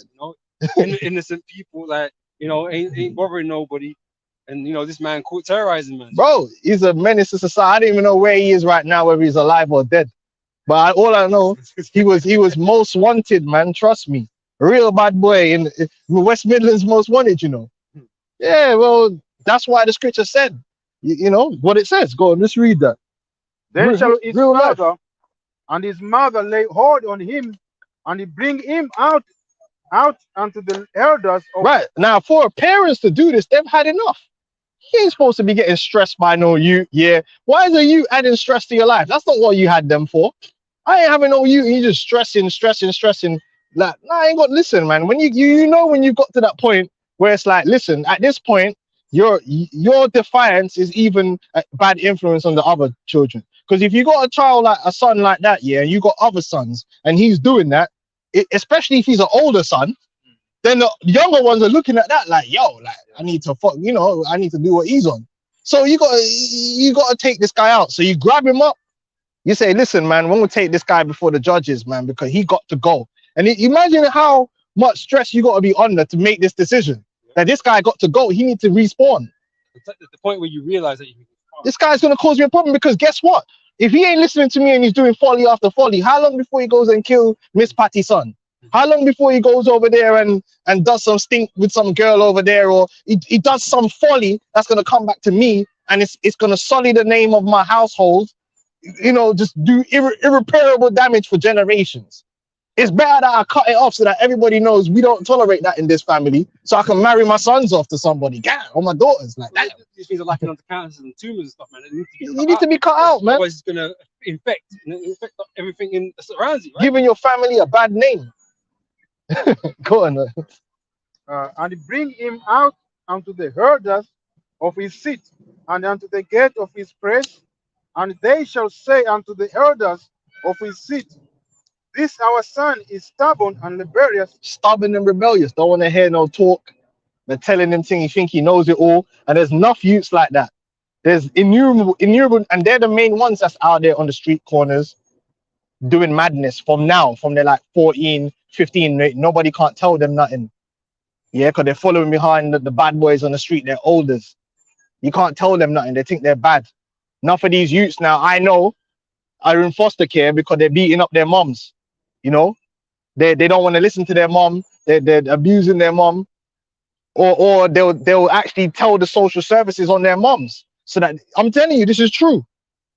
I remember there's one youth. He had a mom and he had a dad in the yard, and because he was getting beat, he snitched on them because he wanted to hang around on the streets. So because when you go into foster care, you get money and all that stuff. These are the youths that you see hanging around, walking around with their mask on now because Esau gave them license that they can all walk around with masks now. You notice that? So all these little dirty youths are walking around with the trousers, the same shit, the same two tracksuit bottoms, one down with a full fucking face mask on, and you just want to shoot them in the face because you're just walking around and it's just menacing. You're trying to be. And the only reason they can do that is because Esau and his stupid C-19 bullshit made everybody wear masks. Because now they got license. You just walk around the ends, and these men are just walking around with masks on all day. Take the bomber clock mask off your face, man. Like they want to do something. Yeah, because they work in darkness. That's why they're little bastards, man. Nothing they do can be in the light, man. That's why they got masks on. As the Zohar say, Well, they say no face, no case, in it. That's why they're running around like that. And they shall say unto the herder of the seat, this is our son. He is stubborn and rebellious. He will not obey our voice. He is a glutton. Obey. Means like, yeah, you think your parents want to do that? If your parents want to fucking take you up there, man, to get fucked up like permanently, But you got to. And in those it says obey. Your children are supposed to obey you, man. And with 1,000,001 questions, and no, they know they ain't supposed to come out their fucking mouth. Listen, go do this, go do that. Go feed the goats, Aldo. they're asking you bad questions. Bad question. What you asking me bad questions for? Go feed the goats. Go do this. Go do this. Go do that. You're doing this. You're doing that. Why? If you get a choice, it's because I give you a choice. There doesn't have to be a choice. That's how it's supposed to be in a relationship between a parent and a child. Now these youths have got choices. They think they got rights. These youths think they got rights. Listen, let me tell you something for free. And remember, the Hebrew Israelites taught you this from now on, yeah? In the kingdom of heaven, there's not going to be no human rights, There's not going to be no women's rights, and there's not going to be no children's rights. Let me say that again. There's not going to be no human rights. There's not going to be no women's rights, and there's not going to be no children's rights. There's only going to be inheritance rights and Israelite rights, yeah, birth rights and the law. It's going to be all that bullshit that these men are on. Oh, child labor. No, the children are going to labor. Like, you know what I'm saying? 100%. Because these youths nowadays are lazy as fuck. Big grown man, 16, 17, just playing PlayStation, going out on the block, taking balloons, coming back in, playing PlayStation, going back out on the block, doing some more balloons, chasing down the op or getting chased by the ops, finding some nasty, dirty bottom, stinking bottom gal to get Uggs, what they call Uggs from, or to bang some nasty girl that don't even know how to clean her ass, and then come back into the yard again to play some more PlayStation. And man's all 16, 17, 18 years old. So you got grown ass men doing shit like that, man. These are not being those grown ass men doing it. You always see in the fucking in the bookies playing dominoes. Yeah, oh yeah, all this. I get, you know what, man? I get vexed when I see them niggas out in Barking, and you always see the same man hanging around, and they always got their little drink in their hand, and it's like, it's not, you know, when you're on a rest day, you might see a man on his rest day. So yeah, okay, man's on his, every day's a rest day for these men. These men are just hanging around like fuck, and they don't do no fucking work. What's it called? They're sponges, man. They take from others, the scrounges, man. Just, and all they do, hey miss, all this shit, just trying to get gal, bro. Why even trying to get gal? And half of them man have got baby mothers. I know, listen, I know these niggas. These men have got, because they sleep around with all these little dirty girls and get them pregnant, and then the child either ends up in foster care or whatever, and they're still out on the corner doing the same shit they've always do, just still looking for gal. Smoking a spliff, drinking, or choose me, grown man, choose me, or lend me a $5, and them things there, bruh. Go join an agency, go fucking do some bricklaying, go do some fucking work. You fucking waste mans, man. You ain't supposed to see no man on like always in the, unless you're in the gym. Or so, you ain't, yeah, loitering, blood, hanging around. What are you doing in the bookies? Is that a career? I get vexed, man. Fucking go do some work, man. Them niggas need to get wiped out, man. They just, you know, just trying to holler at man's girl and shit. Well, these are boys that never became men, and this is the thing. And they think they're bad in their one tracksuit. Yeah. And these children, you know, these 16, 17-year-olds, you know, they're supposed to be young men, but they're not. You know, they don't ever grow up, man. They stay in this child mentality, and the child is impulsive and just does what he wants to satisfy, you know, their flesh, right? As long as they got a pair of Nikes. Responsibilities, no accountability. You don't want those sort of things. They're children still, man. Trying to shot an ounce. Up, man. Shit. They're trying to shot an ounce, man. That's it. And then smoking the profit. Fucking dick. Anyway, go ahead. It's the truth, man. You know, listen to some drill. Look, you know them niggas is there now. We gonna see them when we go back. The same niggas, man. It's like that every year, every hood. The same niggas just hanging around in the corner. Them niggas should have been killed, and that was it. Like, they're a waste of space. There's nothing they have to offer to humanity. Go on. He's a glutton and a drunkard. A glutton, so they just want to eat. They just want to fill themselves with their lust. They want to eat and drink. Fanta and chicken and chips. High, yeah. Get high off the balloons. What's there to do in London? Balloons, fam. The balloons and ting. Yeah, go on.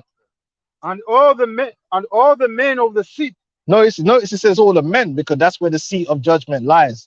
All the men of the city. Go on. Shall stone him with stones. Cause you don't want to get stoned by no girl, blood. That's it. No. Big raw Benjamite man, stone him with stone. That's serious business. And listen, the Bible has serious consequences and repercussions. Serious consequences and repercussions. That's serious, man. A man getting stoned to death is a brutal ending, but there's a reason for that, because it has to be brutal. So, as a warning, this is what happens. Yeah. And that's a good thing when that did happen, because you've removed a toxic element from the people, because he was only going to be a toxic element. He was only going to either breed meaning he's gonna have a son, and his son was gonna be probably just like him. Multiply. It's gonna multiply like a virus, cause problems, maybe murder someone, more sinning. Just get rid of that guy. Reset. The fear keeps the city in check, right? All this notion of, oh, you must love. No, love pushes boundaries, Hey, man. that is love. Love takes, it is love, yeah. But this whole thing that, oh, I should just love him for whatever they're doing or whatever, man, just increases badness, man. Yeah, but what about everyone They else? push the boundaries and take the piss. What about everyone else though? This is what I'm saying. You love him, but then what about the people Your that he's neighbor. gonna come and What about your hit your neighbor and that he's gonna injure? Gonna steal your neighbor's cow and all. Get rid of that nigga, man. But we can't do that now. That's the disclaimer. Don't be killing no grimy niggas now, innit? But the point, what I'm trying to say is, like, in a righteous world, this stuff that you see so rife among our people would be kept to a minimum. That would keep it to a minimum. All the vagrants, all the wastemans that are in abundance. Just about, listen, all we got in this kingdom right now, and there's abundance of wasteman and hoes. It's too many, because they're allowed to procreate and you know. That's what's supposed to happen if this law is kept. This is the problem that we're having, because we weren't keeping the laws. So That's the why we thing end just up goes- fucked up and shit, because all this shit was going on, right? But this is what the law is here for order, right? For blessings, man, to keep your nation blessed, right? To have it prosper. It's like pruning, isn't it? You know, you get that branch that's just growing the wrong way. Click that up, man. Because how are we meant to prosper with these elements in society, man? You can't, We can't. because when you're coming home from work one day, them and the man that's gonna be robbing you, robbing your yard. Yeah, them man that's just riding around on peds, up to no good, Getting caught in costs, stealing granny's phones. Yeah, man. But I remember one time these youths, blood, that was on the Thames U estate. They ran up in a man's house, yeah. Man left his keys. He made the mistake of leaving all of his keys. You know, the man, you put the keys in a little key holder, right? And his wife was upstairs or something. These youths, you know how them men are on the View. And these are youths, like all teenage youths. They're in school. They fucking went up into Dagenham, went into this Brere's house, stole his fucking watch, jewelry, everything, took the car, took the quad bike, yeah. And then these motherfuckers went on social media and was showing it off. So then he found out, and then he come through with bare man. Obviously, he must have been, you know, he put all the man them through and was outside the main youth's house, because they're always getting chased by police there, right? And the mom was like, oh, I don't know nothing about it, because obviously she ain't got no control of these fucking youths, right? And man's like, listen, I better get my shit back, otherwise it's gonna get peak, right? Now, but guess what? Even though all that happened, his wife ain't never gonna feel safe in that whole house again. That's what you can't take back. Do you understand what I'm saying? There's certain things that when you do it, yeah, there's damages that goes beyond the physical damage. What about the mental damage? Because now when he goes home, he has to find some kind of way to make that home feel secure again. Because she gonna be like, but how did they get in? Fucking nigga, them dudes should have been studying or doing some work. What they doing running around trying to steal people's shit? Yep. And they freak. Them youths are known. You see them all up and down on the peds. They're known for running around grabbing people's old granny's phones. I know them niggas should just get. Yeah, that was that fucking fan on social media. That was doing that to running in people's yards. Oh, Miz, yeah, he just, You know what I mean? yeah, he should have been publicly beaten. That's simple. Listen, he hold 20 of them. The whole career would have been, and no one would be doing that. It's like, rah, my man just back got ripped up, you know, and you hear him go, "Ay!"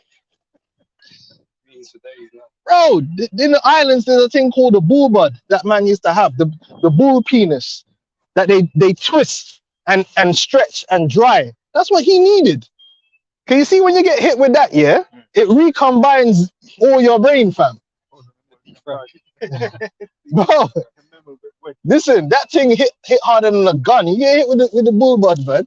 It's a serious correction, you know.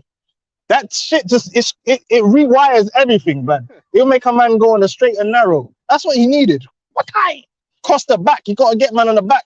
Well, listen, what they said one time, a man got hit with the bull bud and he ran from the hill all the way to the fucking ocean, blood. Yeah, because the thing was stinging him, blood. It's too hot. call it off. Hey, go hey. Yo, I'm telling you, blood. Look up the bull bud, blood. It's a serious thing, you know. That's what he needed publicly. Go on, huh? Deuteronomy 21 and 21, I say, and all the men of the city shall stone him with stones that he die. So shalt thou put evil away from among you, and all Israel shall hear and fear. Yes, I ain't got time putting him in juvenile, putting him in Feltham. Literally waste of space. Listen, 99% of these youths they put in Feltham come out and they're still on the block. They're worse than what they was before they went into Feltham. Can't integrate back into society. They can't integrate back in, and then they go from Feltham to Belmarsh. We grew up with them. Bro, there's even niggas that, yo, you know how many niggas like, you know who I'm talking about. I'll tell you after. Every time I see this nigga, I'm like, yo, okay, oh, you out? Oh, man, yeah, what's up? What's going on? Like, and he's like, yeah, you know, when I was inside, you know, I got my lawyer thing and I'm going to be, no, I think he said he's got it as accountant thing. And I was like, I was happy for him. I'm like, oh, you're going to be an accountant? He's like, yeah. And then I remember one time when I went in the Barking Dog, I see him again and he was moving bare sketchy. I'm thinking, what's wrong with this nigga? And then I ain't see him again for like 2-3 months. I ran into another guy we know, and he's like, yeah, he's back inside. They were looking for him.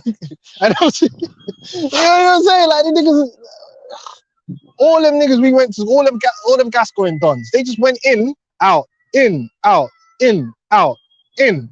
Because they're broken too, man. They're done, man. Well, they should have just out. That's it. They should have been out, and then that's it. You know, yeah. Back in the spirit world, back in peace, get reset. That's it. Try, do better next time, innit? You got time with all that, man. Rehabilitation. What the niggas ain't getting no rehabilitated. The niggas is gone. It's very rare. They know that statistically. How many of them return? Now, how do you expect to go away for such an X amount of time and come out better than you was, man? This is grimy, that's man. madness, bro. Niggas is grimy, man. Sitting in the same fucking cell with fucking goons and gremlins all day long for fucking years on end. It's extremely grimy. That's things need to be looked at, and that's why Esau's starting to put with the IPP, and he just puts them in there forever. But then, what's the point? You know what I mean? What's the point? Yeah. So many dudes come out, they act crazy. When one of them one came out, he got a job where I was working, tried to stab one other brother for no reason, man. Just mad. What the fuck? Oh, and then they're in the music saying, he's in prison mode, blood. You know yeah. And then these dickheads are in the music about free this and free that. No, don't free them niggas, man. You know, I ain't trying to walk on the street with them niggas, man. Hey, go on, man. They're like, free this. Nah, they niggas they're where they should be, man. Go on. Oh, is that it on that? Okay, go on. Let's go back, man. Yeah. Free. Yo, free young Millie. Free. Nah. Don't free none of them. Whoever they just says, yeah, don't free them because I want to be able to go to the park with my kids. I don't want the ops running up and down with Rambo knives, and I can't deal with that shit. Yeah, I'm a civilian. Let them niggas stay where they are. They could fuck each other up on the landing, innit? Good. It's back in Nahum chapter 3 verse 4, because like we were saying before, all this influence, stems from America. It's got these men think it's cool to be like that. Yeah. Gangsters and fucking drug. Yeah, they're gone, man. Shit, They're gone. That's what America promotes. And then usually they got kids. And then the kids just want to be gangsters because their daddy's in jail. It's just a sick situation, man. Don't want to fucking work. But yeah, back in Nahum 3 and 4, it's because of the multitude of the whoredoms of the well-favored harlot, the mistress of witchcrafts. So this is all witchcraft that Esau, all this wine is witchcraft. That he's corrupting the people with, man. Right? Yeah, it's very sinister. Even when you listen to a lot of this stuff, man, these men are acting like it's so lucrative to be a gangster, but then they all turn into rappers. So which one's lucrative? I don't understand. Because if it's so lucrative to be a fucking gangster, then why are you niggas rapping? Surely rapping is like if you understand what I'm saying? If it's so lucrative, because you're promoting, you've become a rapper, right? I know that you get a lot of these rappers, they're talking like they're still on crud, still putting in work on the streets, and they're bigging it up, yeah. And their whole image is bigging up being a bad man on the roads, right? That's their thing that they do. But if that was working for you, then why are you rapping? That's the blueprint. What would even be the point? If I was really putting in work on the road and then it's so successful, I wouldn't even think about being a rapper. Like, what's the point? because that's then going legit. Yeah. You know what I'm saying? That's then going Yeah, legit. that's just bringing attention to myself from people that I don't need the attention from. If I'm mashing work on the roads, the man that need to know me, know me. The man that need to fear me, fear me. Why do I need some white boy from fucking Cheshire to know about me? And then now I got his uncle who's in the CID onto my case. I just need the other man on the block to know don't fuck with me, and that's that. If it's so lucrative, why are you rapping it? Because you know it ain't even that lucrative. That's why you want to be a rapper and make the rap money. But the young man listening to you, he thinks the lucrative thing is being on the roads.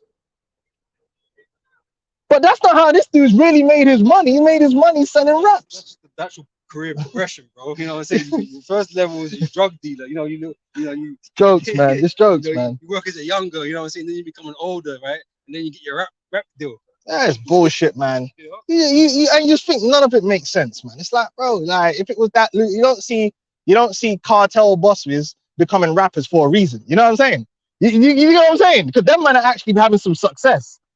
You didn't see El Chapo with a rap album talking about this, that, and the other. Like, he didn't, because he's like, why am I rapping for? I'm not a rapper. I'm a trapper. But niggas is a rapper, but they're saying they're a trapper. I don't get it, man. Anyway, it is what it is. It's just bullshit. Yep. This is the mistress of witchcrafts that selleth nations through her whoredoms and families through her witchcraft. Families, like the entire family through the American system has been destroyed. It's been gutted. And it's not even just the so-called Negroes, Hispanics, and Native American Indians. It's even seeped into the so-called white man. The so-called white man's family structure is all fucked up. They're getting higher divorce rates, damaged children. And it's all feeding into itself, because the more you got these damaged homes, not only have got damaged parents, but now they can't defend themselves from all the wickedness on the outside. So then it doubles. Then them children are even more damaged. Then they go out and they have a bunch of damaged relationships because they're damaged. And then it's just like feeding into itself, a beast. And then Esau's just there with the pedophilia and everything and the witchcraft, and he could just attack at will. He's just shooting people like sitting ducks, because there's no spiritual protection for nobody, because there's no strong spiritual father or mother in that. The household is weak. The household is weak, man. The family, the unit, the family unit in America is finished. It's totally destroyed, man. And Esau's done that, and he's trying to export that throughout the world. It's fucking, it's madness. It's verse 5 says, behold, I am against thee, saith the Lord of hosts. I will discover thy skirts upon thy face, and I will shew the nations thy nakedness, and the kingdoms thy shame. Because now everyone's seeing that. Hold on, if results is everything. That's why they say the proof of the pudding is in the eating. If a man, you judge a man on his results, innit? You can't, it's like if you got a manager. Let's bring it to football, because football season, not soccer. Yeah, we don't do it's not soccer. Yeah, it's football. Yeah, because it's played with the foot, right? Not with it's soccer business, man. The fucking Americans, man. But yeah, this football season, right? So if you got a manager, right, and he's saying, I've got this great system, I've got this great coaching system, but all his teams just play shit, losing. Like even when you give him the quality players, it ain't working. It's just shit. At some point, you have to say, bro, your coaching system is shit. Now, but when you got a man like Pep, and then you see, hold on, Pep's Barcelona, well, successful, won the treble. Bayern Munich, successful, won the treble. Man City, successful, won the treble. Then you're looking at all the managers that he's trained, and they're looking good and successful, and their teams are playing. Then you're like, well, you know what, man?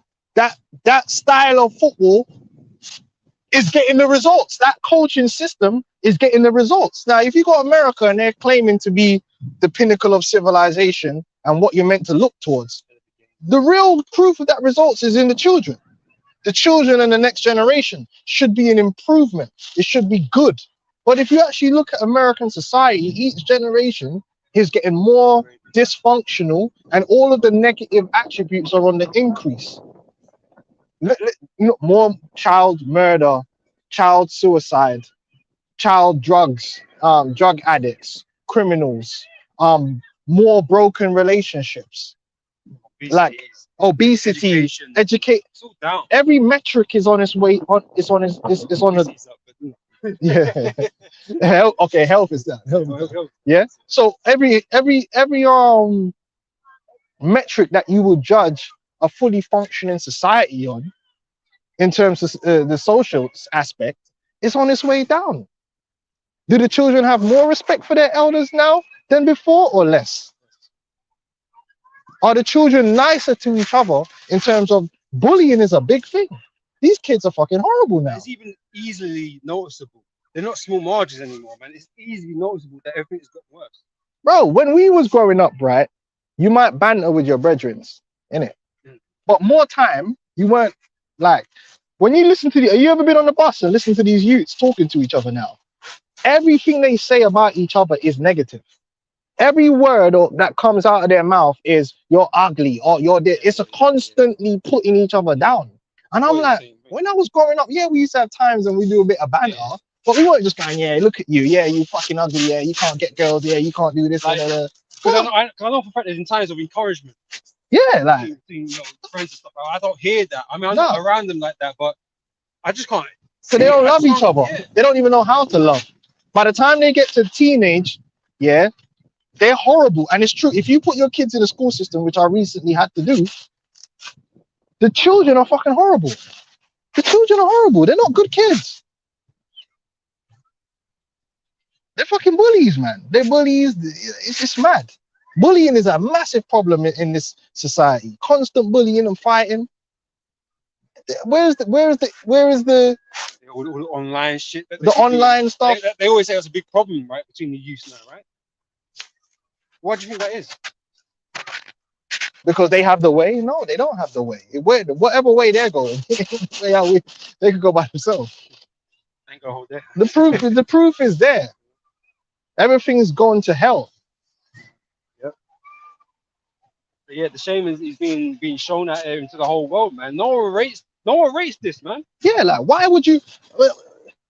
You realize you raise your daughter. Like, why would you want your daughter to be a hoe? All these girls are hoes now. You go, let's you go down Romford right now, yeah. You see all these girls walking around, they're dressed like sluts and they are sluts. By the time they're 17, they all got mad bodies on them already. Like, what's going on? And that's meant to be an improvement. And then so other people from other cultures around the world are shocked because they get to see it. Like, they're watching interviews with some girl and they'll ask the girl, like, what's one thing you've done that you don't want your dad to know? She'd be like, yeah, I sucked his best friend off. And you know, it's just like, and then so there's people on the other side of the world like, oh my God, like, what the fuck? But she just said that, like, bro, it's scandalous. Yeah, I fucked my boyfriend and two of his mates. You know what I mean? Like, whoa. Heavy sexual. Hey, yo.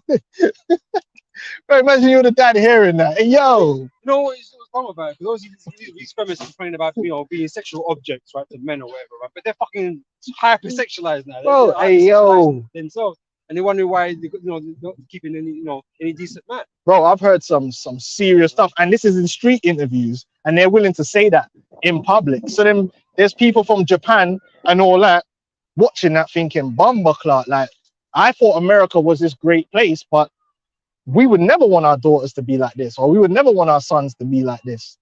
This isn't a civilized place. And that's what they come over to do, because, you know, you got those that are enamored by it, right? The youths in their countries where, oh, look what they can do. And then they go over to America, they go over to Britain. And lose themselves. Yeah. And their parents are like, I'm just thankful they ain't here. But they're ashamed. No doubt, man. Yeah. Because in Japan, it ain't like that. Hey, nah, man. I mean, you could have the elements, obviously, that, you know, that. Yeah, but this is bad. This is bad. This is overrun. Bro, you seen that Sinners podcast, yeah? Some of the shit that them girls are saying on the podcast is just Like, even if it's not true, even to say it's wild to just even be to saying that yeah, stuff, that's man. what I'm saying. And it's just like, so the shame is being seen. People are looking like that from other places in the world and thinking like, This is America. is this what it's all about? Is this what we're meant to be copying, so that our daughters can be like that and our relationships can be like that? Everyone's just seeing man and woman in America fight. Right. And believe you me, it's just America and it's just on social media in America. The man are not fighting like that in Japan. Man and woman is not fighting like that. It's just this weird thing, and then people are seeing it and thinking like, Western nation. "What's this? What is this the future? Is this?" But again, that's all part of the prophecies, man, and the decline of Esau's kingdom. Yeah. That's what we're witnessing. That's why we know we're here. We're not fucking end now. We know it. We see it. How much worse does this really get? It Oh, can't get much worse, but, you know, but it's gonna, right? hey, yo. This place is gonna fall apart, man.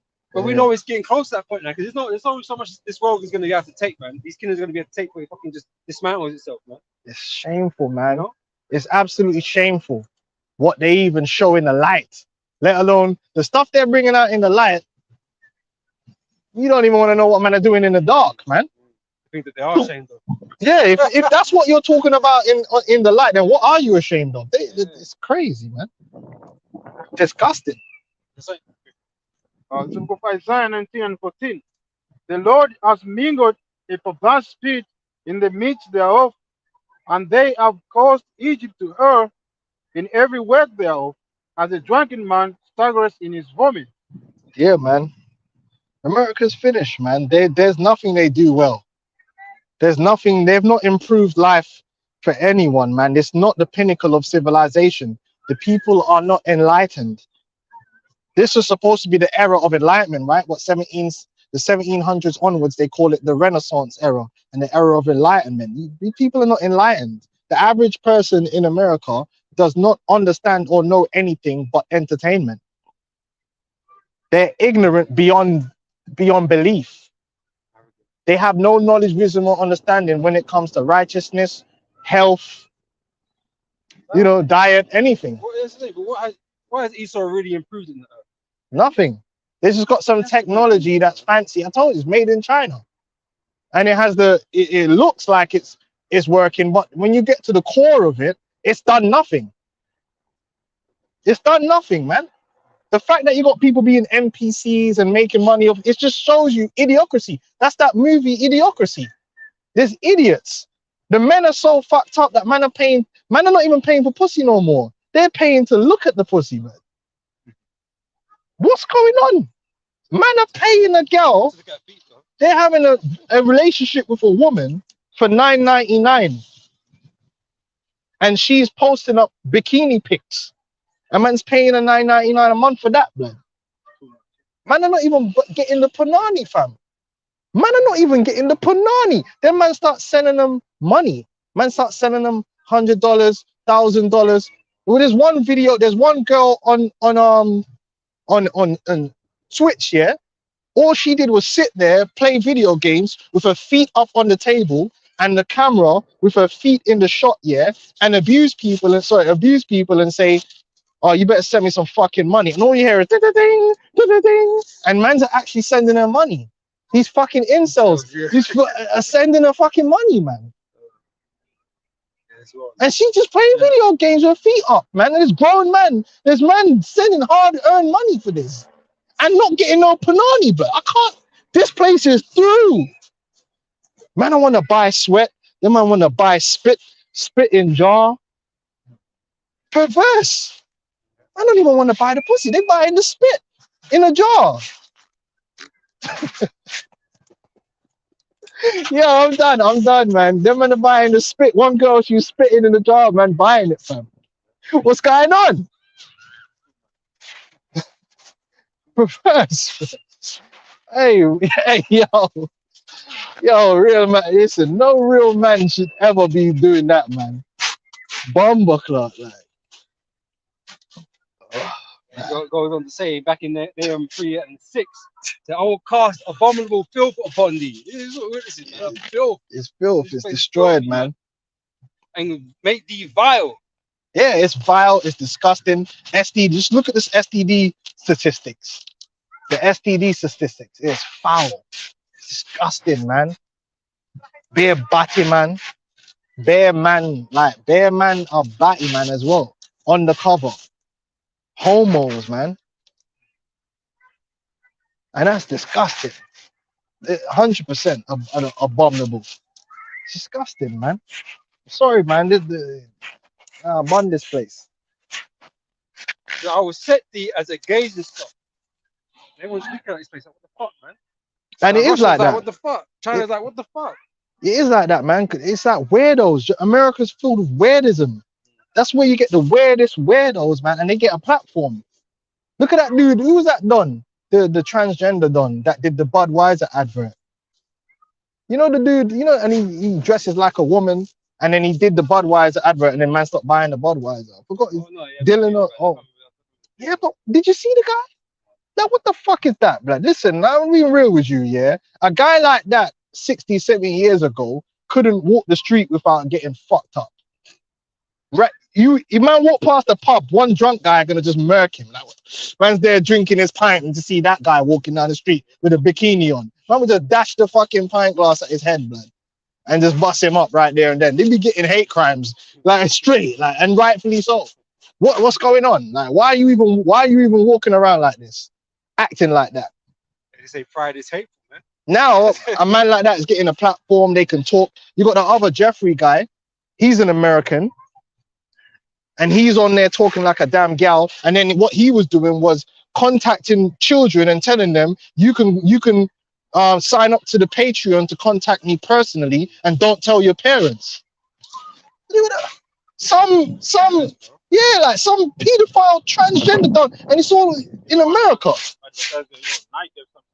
Yeah, that's the other. Oh, that might be them. Yeah, I don't know. It's disgusting, man.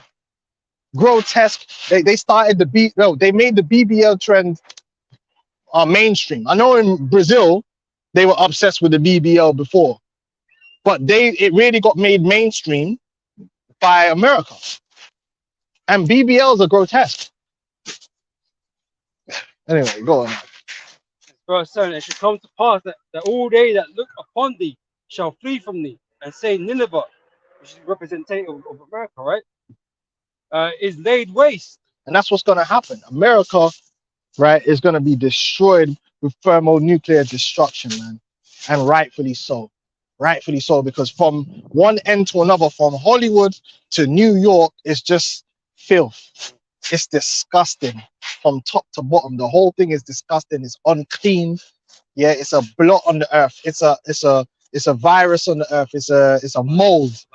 You know what I mean? It's a leprosy on the earth, and it just needs to be cleansed off. And rightfully so.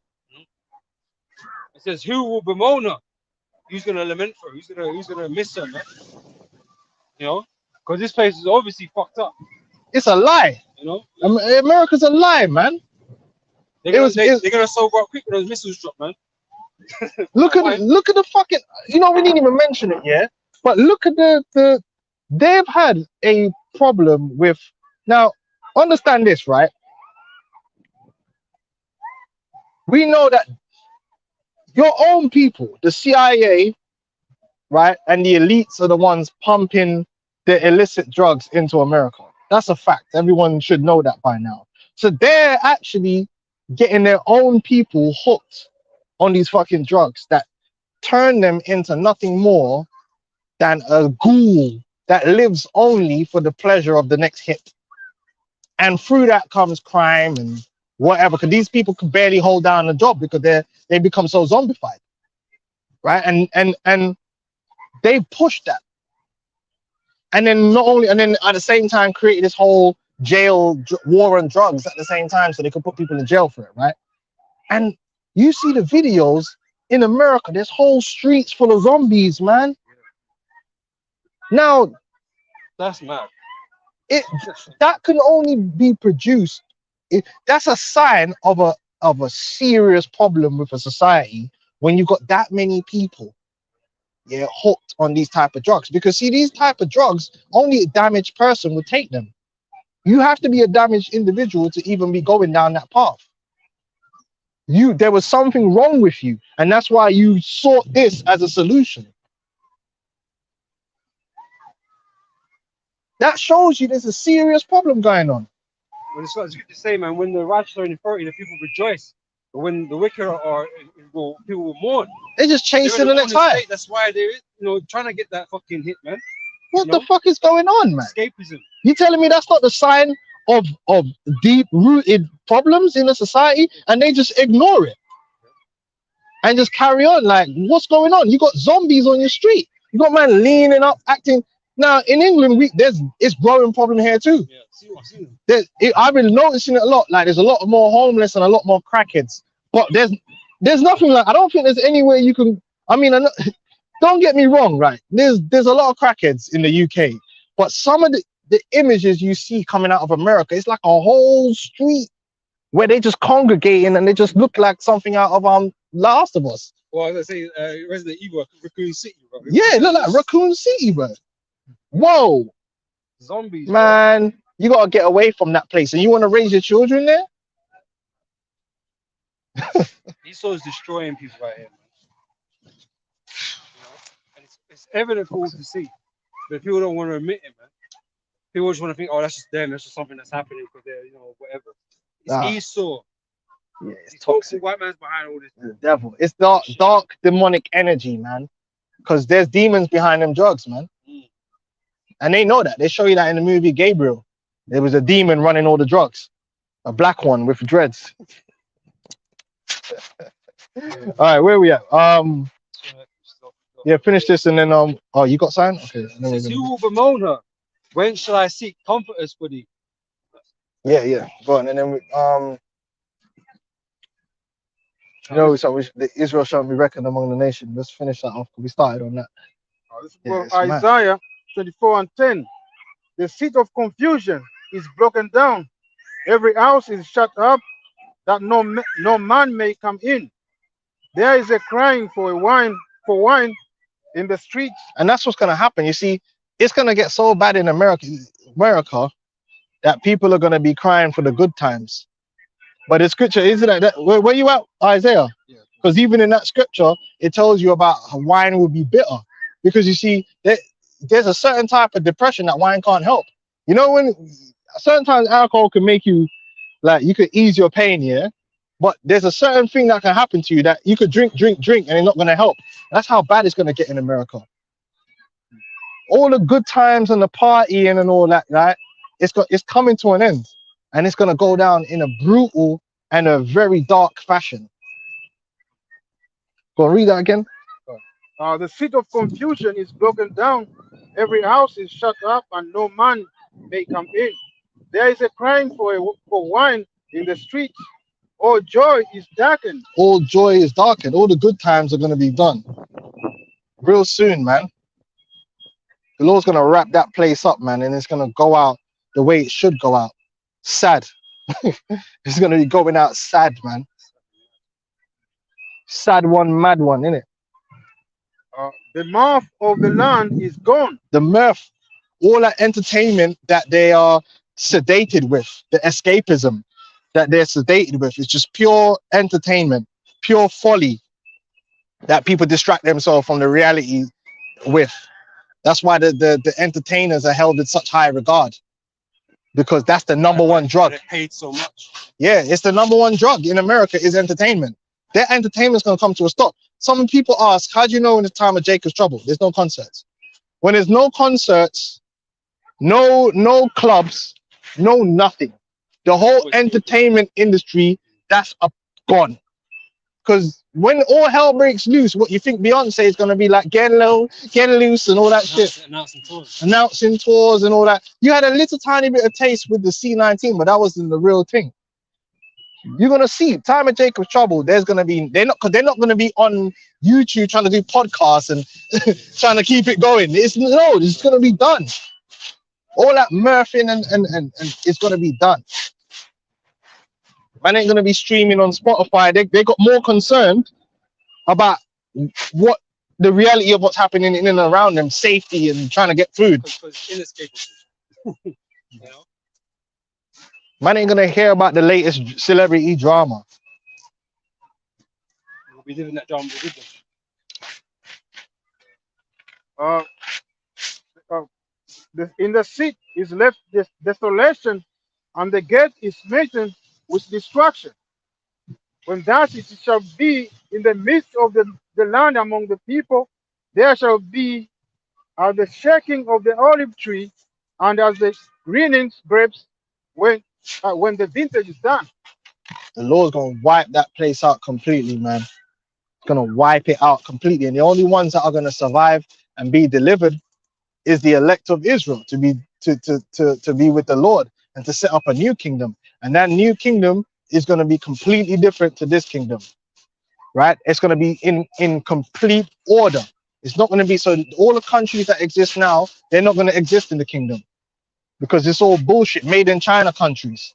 They ain't supposed to be no Nigeria. All these bullshit borders are artificial borders. We're gonna create the proper borders that the Lord intended from the very beginning. Moab, Ammon, yeah, that's the borders. No the random countries that exist, random border lines, and within the border, there's people that don't even belong together. Yeah. That's why you think in Africa is constant warfare and beef. Because in Africa, Esau went over there and he was like, boy, he was only thinking about the resources. He's like, okay, we'll carve this out, we'll call that Nigeria. We carved that out here, that's Niger. Carve that out. Meanwhile, you got a tribe of people, they're now a minority in 4 different countries. Like, but really, they're supposed to be one. So now they're getting persecuted in this country by the other tribes who are the majority in that country, and then that's war. When really they should have had their own country. And that's how it was before. They were Esau messed everything up. You look at the Kurds, the same thing in the Middle East. The Kurds they should have their own, you know what I mean? But they split up. Nah, man, we're gonna order everything the right way, man, and put everybody back in their proper borders. Esau did that because he divided the people according to his own desires and his own lusts. There is no such thing as Zimbabwe. There is no such thing as South Africa. He created those borders. He just came in and arbitrarily just said, yeah, that, it's mad. Same thing with South America right now. Well, there is no Brazil. There is no Argentina. There was people there before that, man. They had their own borders, blood. Esau just came and made up some borders. There were no Mexico. Yeah, go on. Psalms 49 verse 11. So their inward thought is that their houses shall continue forever, and their dwelling places to all generations. They call their lands after their own names. So Esau just came true and just did what he wanted with the world, and he made a mess. So that mess is going to have to be cleaned up. And it's going to begin with America being destroyed, the elect being delivered, and then the elect are going to come back down out of heaven, holy Jerusalem, and then we're going to order the planet right from the beginning, from scratch, all over again. Order the people together. We're going to, you're more about, they're going to be no confusion in that day. Everyone's going to know exactly what nationality they are and what lineage they are, and they're going to be ordered according to that. Edomites over Deso, Moabites over Deso, Ammonites over Deso. You know what I'm saying? Yeah? There ain't no such thing as Hamites, and really, we say Hamites, but Put is different to Mizraim. Those are 2 different nations. They're not the same nation. Just like there's different nations within Shem. So they need to be separated and segregated unto themselves. And we're going to be separated and segregated, man. In fact, have we got that? Did you get that one? We shall not be reckoned among the nations. We're a special people, man. So going back to the beginning of the lesson, man, we're not supposed to want to be around these other nations. Like you're in a restaurant eating and you're surrounded by Edomites eating too. Fuck that, man. It's vexing. I remember it might be last year, the year before that, somewhere either side of COVID or whatever, right? And it's summertime, sun was out. I thought, yeah, I'm gonna go outside. My channel taken down, man. Joking. Explain what I did. You didn't mess up with them conspiracy tag words. No, joking. This is fact, I did this, right? Right. So I went down to a powerful. Let me sit in the beer garden where I would have a drink, right? Oh boy. I don't know why I was sitting there. I was a woman. I was sitting there. She was at the bar. She's bringing back the drink. I was sitting there, and I'm all these Edomites in the garden. I'm just thinking, and listening to them, just talking. And it's irksome, just listening to them, being around them, smoking and talking shit. I'm just like, I can't even enjoy this, man. I can't even enjoy this. I'm with the fucking the basis of men, right? And I can't even enjoy this, man. I had one drink and I left. Yeah, man, you gotta be around Benjamin, innit? If I, you know, and our people are bugged out, but you still rather be Yeah. around, you know, the man them, like, rather than being around these fucking crusty heathens, man. There's no need for it. There's no need. But we're gonna go back to that, man. The land of Benjamin, because we could get Jeremiah 23. When we go back into the land, the land is gonna be divided again according to tribe. And you're gonna have Benjamin, you're gonna have Judah. All your neighbors are gonna be of your tribe. You know what I'm saying? That's how it's meant to be. Yeah. Right. Of course, you travel in and amongst each other and do but you love the stranger. You take care of the stranger, the other Israelite that comes through. I'm not man saying, you know, he's a guy that get him out of here. No, obviously, no way, man. Once No way. the new covenant's established, man, right? Yeah, We're all gonna love each other. Yeah, it's not that, but I'm just saying you are gonna be divided. You know what I'm saying? You got your own inheritance, man, among your own tribe. Yep. And that's just how it was meant to be. The Lord wants to order things in that manner. Yep. You know, not like now where you got, look at your neighborhood, man. More than likely, it's just gonna be a mixture of random dons. Might get the Eastern European man over there, so like, you know. The Lord want everybody to have their own thing, man. Yeah, man. That'd be That's how the Lord separated us. Yeah, go. Yeah. Right. Numbers 23, verse 9. What's you want to read up? You can if you want.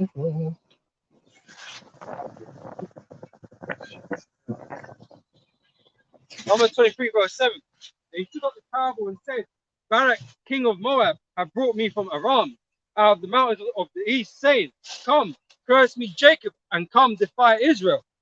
How shall I curse whom God hath not cursed? Or how shall I defy whom the Lord hath not defied? For the top of the rocks I see him, and from the hills I behold him.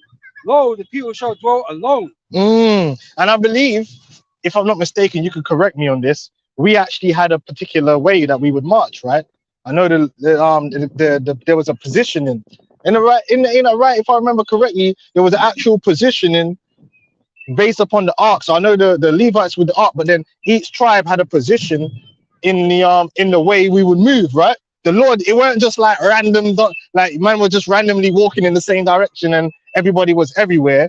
Each tribe had a specific position. Even when we would camp, I believe there was a specific position where they would camp. Yeah. So yeah, man, the Lord deals with order, man. Oh. From the tops of the rocks I see him, and from the hills I behold him. Though the people shall dwell alone, and shall not be reckoned among the nations. So that cuts the whole Martin Luther, I had a dream, and all this bullshit of white boys and black boys. Listen, man, it's corny. We ain't supposed to be together like that. Yeah, by that I mean Edomites and Jake together as one, mixing, and no. The Bible tells you, right? We're supposed to dwell alone. What does it mean to dwell alone? Because we're gonna have slaves. And what it means to dwell alone is like we're the owners of our lands. We're the landlords. Exactly. We're the first class citizens in our domain. Where, you know, then there's the slaves. They're lower classes, but we all amongst each other. When we walking in the street, there's another man. That's who we're dealing with. You know what I'm saying? There's somewhere to eat. Man turning up. It's our people up in there eating, getting served. They might be getting served by some dusty heathens, but we ain't sitting next to no dusty heathen. Ain't no heathen gonna be sitting at my table. Our conversation ain't with the heathen. Yeah, like when I throw a feast, there's not gonna be a bag of heathens there eating on my table. It's just gonna be my brothers, man. You know, my brothers, like other brothers from tribe. That's the man them that's gonna be there out there. We're gonna dwell alone. We were never meant to be. We were never meant to be mix. Yeah. We have things in common. You don't have things in common with other nations, man. We're not supposed to be integrated and assimilated and mixed in with other people. We're supposed to dwell alone, by ourselves, standing alone. Right? Go on, read on. I got this point if you want. Oh, yeah, go on, get it. This is the book of number 1 and the 50. Yeah, hold on, read it again. Number 1 and 51. And when the tabernacle setteth forward, the Levites shall take it down, and when the tabernacle is to be pitched, the Levites shall set it up, and the stranger that cometh nigh shall be put to death. The stranger, and that stranger would be of another nation, because I'm sure the word there for that would probably be Nakar, right? Have you got the blue letter on that? more than likely 99.9% the Hebrew word that was used there would have to be nakar. What scripture was that? Number 1 and 51. Number 1 and 51. I could be wrong, because there's certain situations they might use a different Hebrew word, but usually when it's something like that, the word would be nakar, which represents a foreigner, so anything foreign, anything from another nation. Nakar.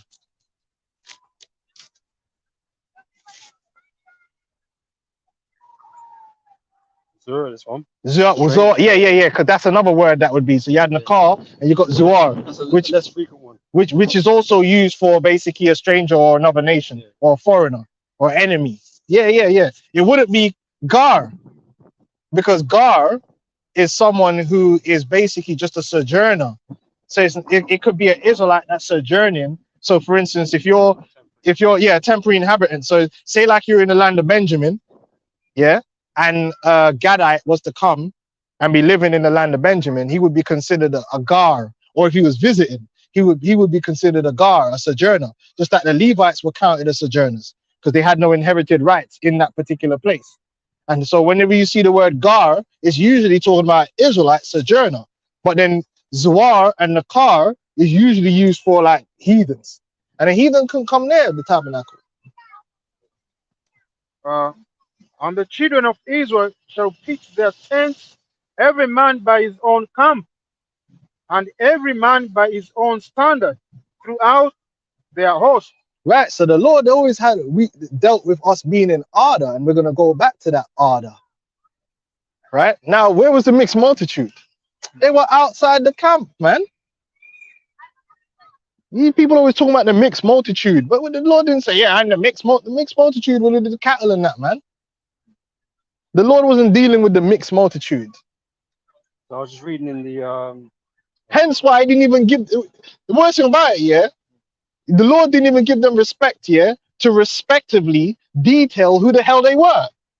That's actual proof. They weren't even numbered. Like in terms of like, okay, so there was this amount of Elamites, there was this amount of the Lord just said mixed multitude. You know what that sounds like to me? Miscellaneous. Just like, random ones. Like, yeah, them man over there, them man there. That is the literal definition of them man there. Yeah. The Lord never said, yeah, and ordered them and let the Elamites set their tent here and let the. No, man. Yeah, look, man. Israel came out of Egypt, numbered off the Judah, Benjamin. Oh yeah, and there was some cattle and some mixed multitude, some random duns. Yeah. I was gonna say, I was reading here. I was going into it more, right? Gesenius Hebrew Charlie Lexicon. It's got this mentioned in here, right? And read down a little bit. This is part A. Stranger, strange, especially of another nation, an alien by birth. There you go. An alien. So the Bible deals with aliens, man. Yeah, that's what. Yeah, dude. And we don't want to part with no aliens, man. Simple as that. Yeah, so that verse we just read about, they shall not be reckoned. What does it mean, reckon? Recognize among, they shall not be reckoned among the nations. That means when our name called, no one else's name should be mentioned with that. And that's why we're holy. We're holy. Because we're separate. We're not grouped together with other nations. We're separated from them. What they call it, diversity. They ain't meant to be no bomber clock diversity, inclusion. And that's you, Jake's problem. Everything that everyone else gets, you want to be a part of. Oh, we want an Oscar. Bro, we're supposed to have our own thing. We're supposed to be our own judges. Our honors is the highest honor. We're supposed to be able to award. Them man are supposed to be looking for our approval. You're looking for them man approval. You're looking for the approval of them man and to sit next to my man and eat. Oh, I want to use the same toilet as a white man. Let me tell you something for free. I want to just be honest with you. In the kingdom of heaven, no Edomite is going to be using my toilet. Do you know? I show you these niggas, man. Do you know? You see the Arab man, yeah? You know them Arab man that come to London and buy up them homes, the ones that actually they're gonna live here. Do you know what the first thing they do when they buy a new house? They rip out the bathroom and install everything fresh. They will not use a toilet or a bathroom that someone else other than them, their family has been using. Do you know why? Because they have a fucking superior, higher class mentality. They're not trying to rest their bum cheek on a next thing that a next man has rest his bum cheek. Pause. You know what I'm saying? It's just not gonna happen. But meanwhile, Jake is like, please, I just want to use the same. I don't want to use my own toilets. I want to use the same toilet as the white man. Bro, I'm telling you, in the kingdom, they're not using our toilets. They're not. They're not using our toilets. They're not using our cutlery. They're not gonna use our glasses. Can you imagine an Edomite drinking from your glass, blood? You just listen, blood. You just melt man like he is glass, blood. Like it's a dude. What's it called? What's my man? Superman. Dark side, blood. You just fucking Omega beam that dude. Are you mad? You walk up in an establishment in Jerusalem and there's an Edomite sitting there eating. Like, I'm walking out. Obviously, I ain't meant to be here. This must be for the slaves. You know what I'm saying? I'm out of there, brother. Like, what am I doing here? Why is this guy sitting down with a plate? Like, no. Who led me in here? This can't be right. That's the kind of mentality you're supposed to have. You walk up in a club and you see bare Edomites. Nah, this ain't my spot. I ain't supposed to be in there with these foul creatures. That's how you're meant to be. You're getting out of here, man. This ain't where I'm meant to be. Segregated, man. So segregation is coming back, and that is certified by the Hebrew Israelites. You heard it here. Yeah, go on now. This book of Exodus 19 and the 6 and it reads, and ye shall be unto me a kingdom of priests and an ordination. These are the words which thou shalt speak unto the children of Israel. You ain't supposed to listen. One way to know whether you're royalty or not is who's around you. You ain't rolling up in no McDonald's, yeah. Like, and then this is why Edomites of a certain stature set price points the way they do and make sure that any staff that acts negatively towards Negroes is protected. I remember one time I had a brethren, he used to live in Ascot. And them man tried to move him off the golf course. Man's like, hold on, but I live here. I got a right to be on this golf course. Of course they're going to pressure him. Because as far as they're concerned, you ain't really meant to be here.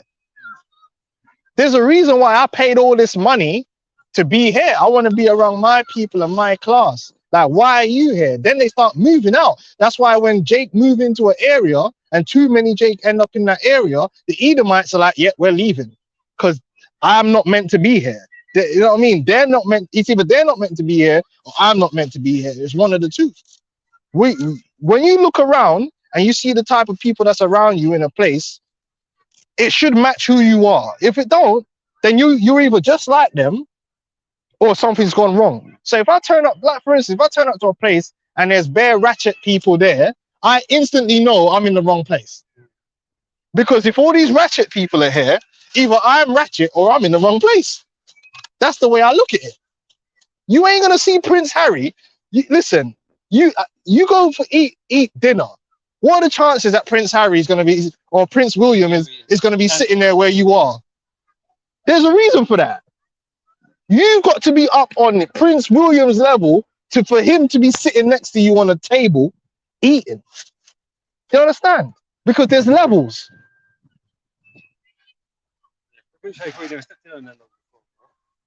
Only for a photo of saying. You know, man got the. You're not gonna rub shoulders. That's why you get all these women talking about how they want a high value man. You do not have the connections or the expertise or the money to be even in the place where these people are. You're just not. That's why you gotta get the invitation. You're usually gonna be around your own class of people. That's where you have access to. You feel me? You're not. I'm not gonna go to a gym and Prince William's in the gym. It's just unlikely. I know, but that gym's. Do you understand what I'm saying, man? You're not gonna see like Vin Diesel in your gym.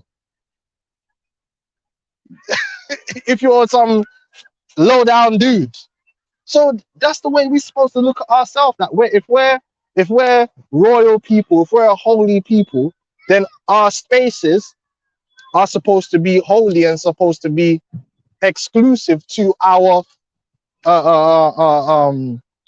status. Our land's exclusive to our status. And anyone that's there is a worker, or they're on a lower level where you barely see them. They're part of the furniture. They're not talking. They're the backgrounds, like the animals, like the birds and the bees flying around. It's part of it, you know? So get that out of your brain, man. We're bringing back segregation, man. A lot of things, men and women are supposed to be segregated as well. Like you started to realize it's true. You know, you go up in the gym, women shouldn't be there. They should, if they're going to be working out, they should be in their own gyms. There shouldn't be no mixed gyms and mix this and mix that. If you're going to be mixed, it should be in the privacy of your own home where it's just you and your family. In the public, it shouldn't be mixed. Was a while ago, it wasn't even that different because obviously you had boys and girls separate parts of the school. They were separate from each other. It should be separate. It saves so much trouble. The last thing you want when you go in the gym and you want to do a workout and you got this attention seeking hoe up in there, and even if she's not, she shouldn't be there. It should just be a raw man pause up in there, like, and then you just do your workout and go, and then she goes to her gym and it's only women in there and they do their workout and do what they're doing and go. So many things should be separate. Sauna should be separate. You know what I'm saying? Like, but this kingdom just, they don't want to do the segregation thing, but it should be. But anyway, yeah, let's get another scripture and we close up. You got anything? Yeah. Yeah. All right. This is applied to spiritual things and amongst our people, but same could be applied, across concerning, the other nations, man. So we read this in 2 Corinthians chapter 6 and verse 14. Be ye not unequally yoked together with unbelievers. And the other nations are unbelievers. They are unbelievers. So, it applies, isn't it? All right, so for what fellowship have righteousness with unrighteousness? What fellowship do we really have with the heathen? I stink. Blood, East Ham? That district line, blood? Oh, man. Yeah. What we really got to do with the heathen, man? Nothing. We're made different to them. We got a different destiny. Way, different everything, man. Different history. Yeah. They're not familiar. Mm. They're enemies more than they've been enemies more than friends. Like, what's the point? That's it. All right. So for what fellowship have righteousness with unrighteousness, and what communion have light with darkness? Which is different, man. And we're meant to be with our own kind. To be like the Lord said, where it was written about finding those that like-minded to you in the scriptures that believe, right? That's what we're looking for, like-minded, like people. And you know what you have to always remember is that if they could be on the top of with the expense that you were at the bottom, they would do it. Because they don't give a fuck. And this is the truth about, if you ain't learned nothing from the history of mankind, know this truth. One people will happily be on top and just oppress everyone else, innit? As long as them men are getting the goodies, innit? Man don't give a fuck. The men don't care and the women don't care. Every people prefer their own. They're gonna do what they got to do to be on the top. So by definition, that's racist. Yeah. Right? But that's just the truth, right? It ain't nothing wrong with being racist. To prefer your own people. It's not to be, I've got to be hateful to you. It's not really to do with that. They just want to do what you believe in your people more than anybody else, man. Yeah, you prefer your own people. Yeah, and they do that. That's why you go to the Shell garage and bare Sri Lankan work in there. So they make sure they hire their own Sri Lankan people. Even in the these opticians, they know what they're doing. Like the Asian man, they make sure, mainly the Indian, not so much the Pakistanis, man. That's why they look down on the Pakistanis. Mainly the Indians of certain castes, particular castes, they lock down the professional jobs. And then they make sure, because certain jobs you need work experience. So what they do is they swap the work experience between each other. So it's like, you're a doctor and I'm a lawyer. So your son is going to come work with me to get work experience to be a lawyer. And then in return, my son is going to come and get work experience underneath you. That's how they work. Now, Jake don't necessarily work like that because Jake don't have no proper structure. But these other nations, they look out for each other. They work together. They do business with each other. They make sure they shop in their own businesses before they shop in other people's businesses. Like they're about themselves, isn't it? And we're supposed to be about ours, man. About billions, about doing our thing and our people. I feel we're so bugged out. When we ain't got shops like that a lot of the time anyway. But when you do, man, they'll treat you like arseholes. Nah, You don't want to go in there. that's just Benjamin. Man. He's like, there's a whole lot of Romanian shops open up recently, Yeah, Why the fuck do I want to go in there? yeah. I ain't I've got got no in there, reason to man. go in there. I mean, there's some 15s in there, not gonna lie sometimes, but I'm not gonna go in there. Yeah. But I ain't gonna go in there to shop. Is he talking about the cafes? No, some of them got shops as well. innit? Oh, So okay, it's not just yeah, cafes, but there's one. Probably a brothel. Not doing quiet. But but why would I go shopping there? They've got no reason to go in there. They got their own brands. They got their own yeah. foods that they like eating. They eat a lot of pork. So why would I go in there? Sausages and shit. Why would I go in there? Of course. Yeah. Right. I'm gonna go where I'm used to it, or because there's not a lot of Jake places to go to. And when you do, they're overcharging or just treating you like idiots, isn't it? So you go to where you're familiar with, innit? But we'll have our own places, man. We'll have our own shops. That's what it's gonna be like. And we're gonna go to our shop. We're gonna go to our businesses, man. Yep. Why do I need to go to Esau if I got a brother that's doing these things? Yeah. If Esau is just gonna be under commands. They're gonna be serving, and that's really what it's gonna be. They're just gonna be serving. All right, you got Jeremiah 23. Yeah. Looking at this word blessed. Yeah, we can. Yeah, why not? Yeah, so blessed, I mean, people of common descent, people descend from a common ancestors, class of person allied by common ancestors. Sorry, it's lucky. And the scripture always speaks about our fathers. That's our common descent. We do with our fathers, and our bloodline, man. And you know what the beautiful thing about common descent and bloodline is? You have a common destiny. You have a common destiny, and all Israel has a common destiny. We have a common destiny that we have. Hey, this is what we do. One thing we do know: all you Edomites, you got a common destiny too. Yeah, it's peak. Yeah, you got destiny with the laser beam, with the fire, with perdition. You have that in common. You could talk about that over a drink, over a whiskey, a good bourbon, about that day that's coming. As you also say in French, you say les Lazar, les breed lineage family. Yeah, familia. Which is where you get the word team. Where you get the word team, man. Which that's been all. The word team has been bastardized to such a degree that look at these nations, man. Half of these nations, you look at the national team, they're just stealing Jakes, man.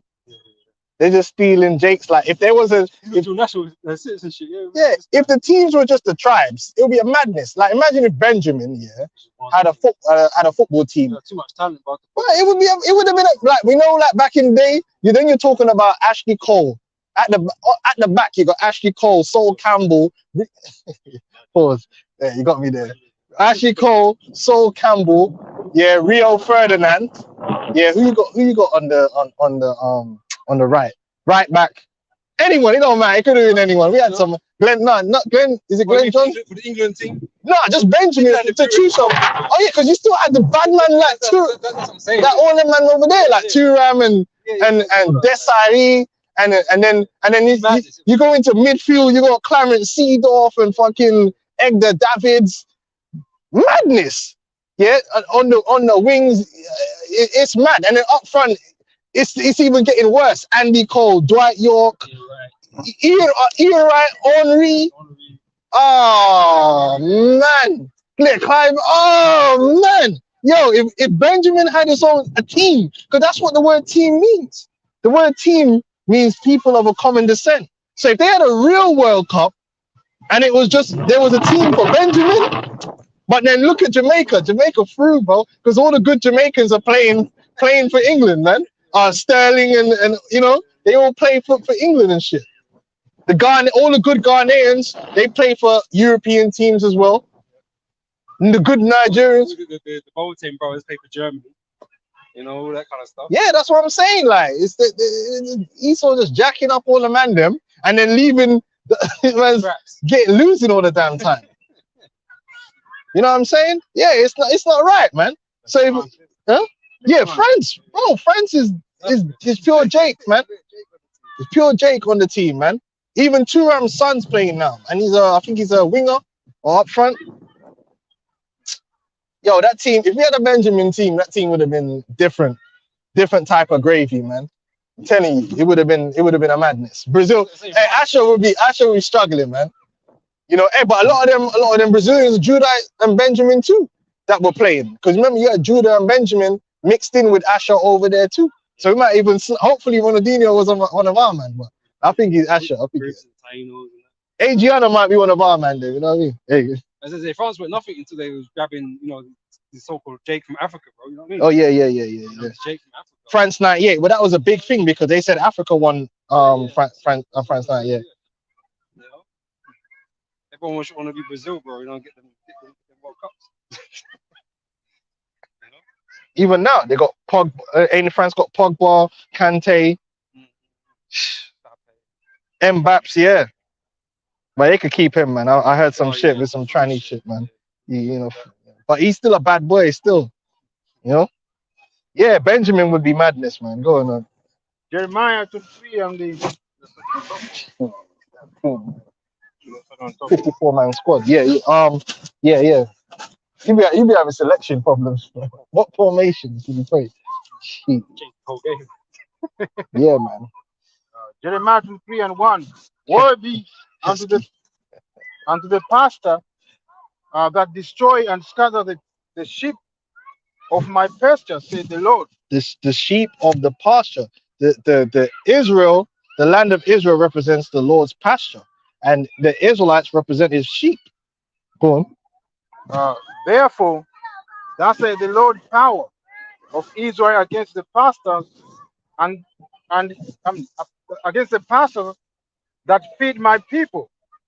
Ye have scattered my flock and driven them away. And that's what's happened. That's why the tribes are scattered all over the place, man. And like there's main places where we are, but then if you just look, every tribe is really, there's bits and pieces of us all over the place, man.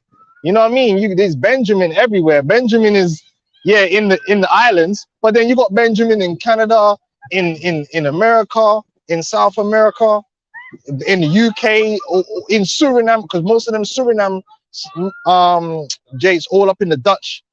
You know, that's why Seedorf and all them, man, and yeah, all over China, everywhere, man. All the tribes are scattered and mixed up everywhere. But it's the separation that keeps us weak. You know, and Esau knows that. You know. Yep. Yeah, man, them don't even realize how familiar we are, man. Like we're literally, you know, because we're divided by language or whatever, man. Or cities, man. Yeah. Or even in the same city, man, are divided. Yeah. Mad, shooting each other.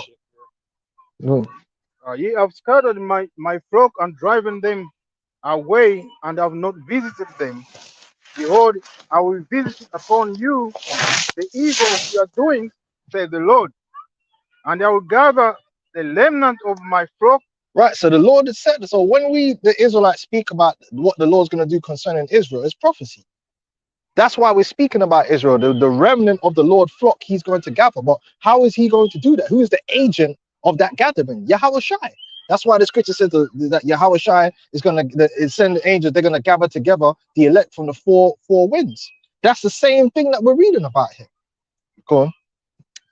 And I will gather the remnant of my flock out of all countries whither I have driven them. So Israel's going to be in all these different countries and lands, speaking all these different languages, even looking like the other nations as well.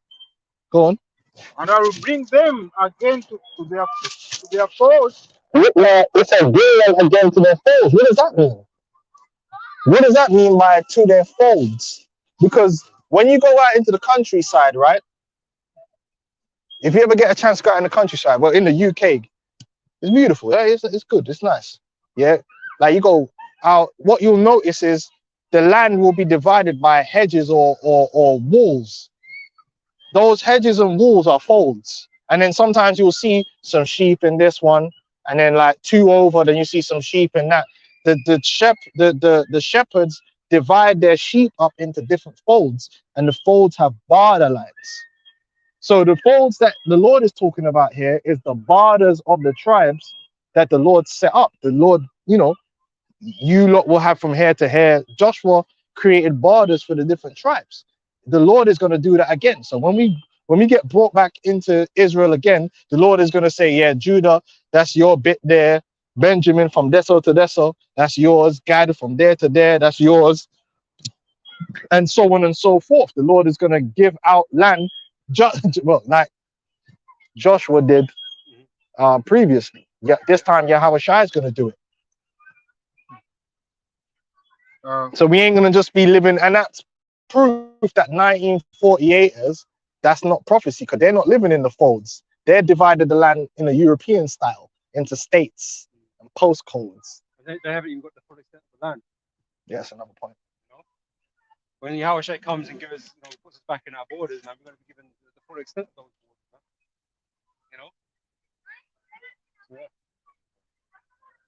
borders, man. And they shall be fruitful and increase, and I will set up Fruitful and increase, meaning what? That we're going to be procreating and multiplying in the land. So you got these fools talking about, oh, in the kingdom of heaven we're not having sex. Then how the hell are we going to increase? We're going to be multiplying, man. That's part of life. Go on. and I will set up shepherd over them, which shall feed them, and they shall fear no more, nor be dismayed, neither shall they be lacking, say the Lord. And that's talking about the 144,000. The 144,000 of those shepherds that the Lord's going to set up. So that's directly, that prophecy is directly linked to Revelations, the 7th chapter. All right, because remember, what did it say to Peter? Feed my sheep. Peter was one of those shepherds. Who? The apostles, the disciples. It represents the 12 apostles and the rest of the order on down, which was 12,000 from each tribe. That's the order. That's the government, the nobility that's going to order the tribes. Behold, the days come, said the Lord, that I will raise unto David a righteous branch, Yahweh Shai, yeah. a righteous branch, and a king shall learn and prosper, and shall execute judgment and justice in the earth. In his days, Judah shall be saved, and Israel shall dwell safely. And this is his name, whereby he shall be called the Lord of our righteousness. Right. So that's the point on that. So when we say that segregation is coming back, we just read it, because he ain't coming back to put us in the land of Israel and it'll be a mixture of all different people. No, we're going to be the landowners. It's going to be our lands and our folks. Now, are there going to be heathens that's going to be around? Yeah, because we're going to have slaves, but they're not going to be landowners. They're just going to be the help. Yeah, the minorities that's there to do the work. But it's our land. It's our setup. They're going to be there like slave. Like when they had the plantations, the Jake didn't own the land. They were living on the plantation that their master owned. Yep. That's why they're called Americans and you Negroes are called African Americans, because it's nothing to do with you. It's them. They set that shit up and they running it. Yep. All right. So we're going to be running our thing. All right. Go on. Therefore, behold, the days come, say the Lord, that they shall no more say, the Lord liveth, which brought up the children of Israel out of the land of Egypt. But the Lord liveth, which brought up and which led the seed of the house of Israel out of the north country, and from all country whither I had driven them. So that's America and everywhere else that we've been scattered, man. Yeah, but America is that focal place, man. Okay, the main place of our captivity. Yeah, that's the north. Yeah, that's the north country. But we're scattered all over, man. Even all up in the North Pole, man. The Inuit people, they're Jakes, man. They migrated from North America. That's God in that. They didn't come from China, man. They migrated north. So then you got a lot of tribes that even on the other side, because they migrated north up through Canada, over into the northern parts, and then over onto the other side, which is why you got certain of them tribes that's on the Mongolian side. Then some of them are Jakes too, because they went over. But then Esau lied, you know how Esau do, and do it arse backwards, and said their man came up and over the other way. Yeah, rather than read the accounts that were there written already, man, he try to make his own account up, you know. Esau's a devil, man. Don't worry about what they said. This is how they did it. You know, that Yeah. arrogant shit. Esau's a liar, man. But now, guess what? Through Elon Musk, they got internet, man. So they're watching the brothers. They got the Starlink, yeah. Yeah. They got the unicorn, man. Yeah, go on now. I was going to say, and they shall dwell in their own land.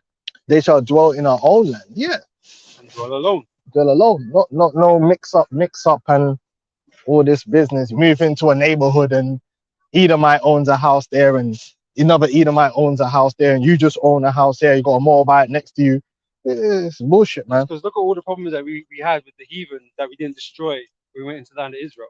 Yeah, that's You right. know, they caused problems for us, man. Yeah, they weren't even meant to be there. Yeah. That's the point. And the Lord never wanted them there with us, man. But our fall had to come some way, right? Mm. So the heathen were a thorn in our side and caused all these problems and issues with us. And we went into the idol worship because we were surrounded by them. We allowed them to. Well, the Most High had it where they corrupted us, man. You know, so they ain't gonna be seen. Well, they're gonna be working, but they ain't gonna be there with any type of power or influence. Well, You we're gonna be under the new covenant anyway, so we wouldn't Yeah, be that's right. we wouldn't be getting into no idolatry. But it's supposed to be like pure in terms of our ownership of the land. The land was promised to us, innit? So no one else can't own the land. As simple as that. It's our land. Like, it's not gonna be like how it is now, where everyone can go and buy land everywhere, and then you got in London, you got a bunch of Arabs owning this and a bunch of Chinese owning this, and it's not gonna be like that. That's bullshit. That's scum, and I hate where I live right now because you brothers. I didn't even tell you what happened. I'll tell you when we're done. You know, I'm surrounded in between two Edomites here, got Afro Jake across there, Eastern European here, another Jake here. It's just pure, and then around the other corner, around the bend, as you come through, Bear Elam. You know what I mean? It's bullshit, man. But anyway, we'll close up with that. We'll say, Kal Halal, Yahweh Hashem, Yahushai, Waharakah Kadash. Double honors to your apostles and elders of Great Millstone, and honor to you brothers on the highways and the byways. Shalom.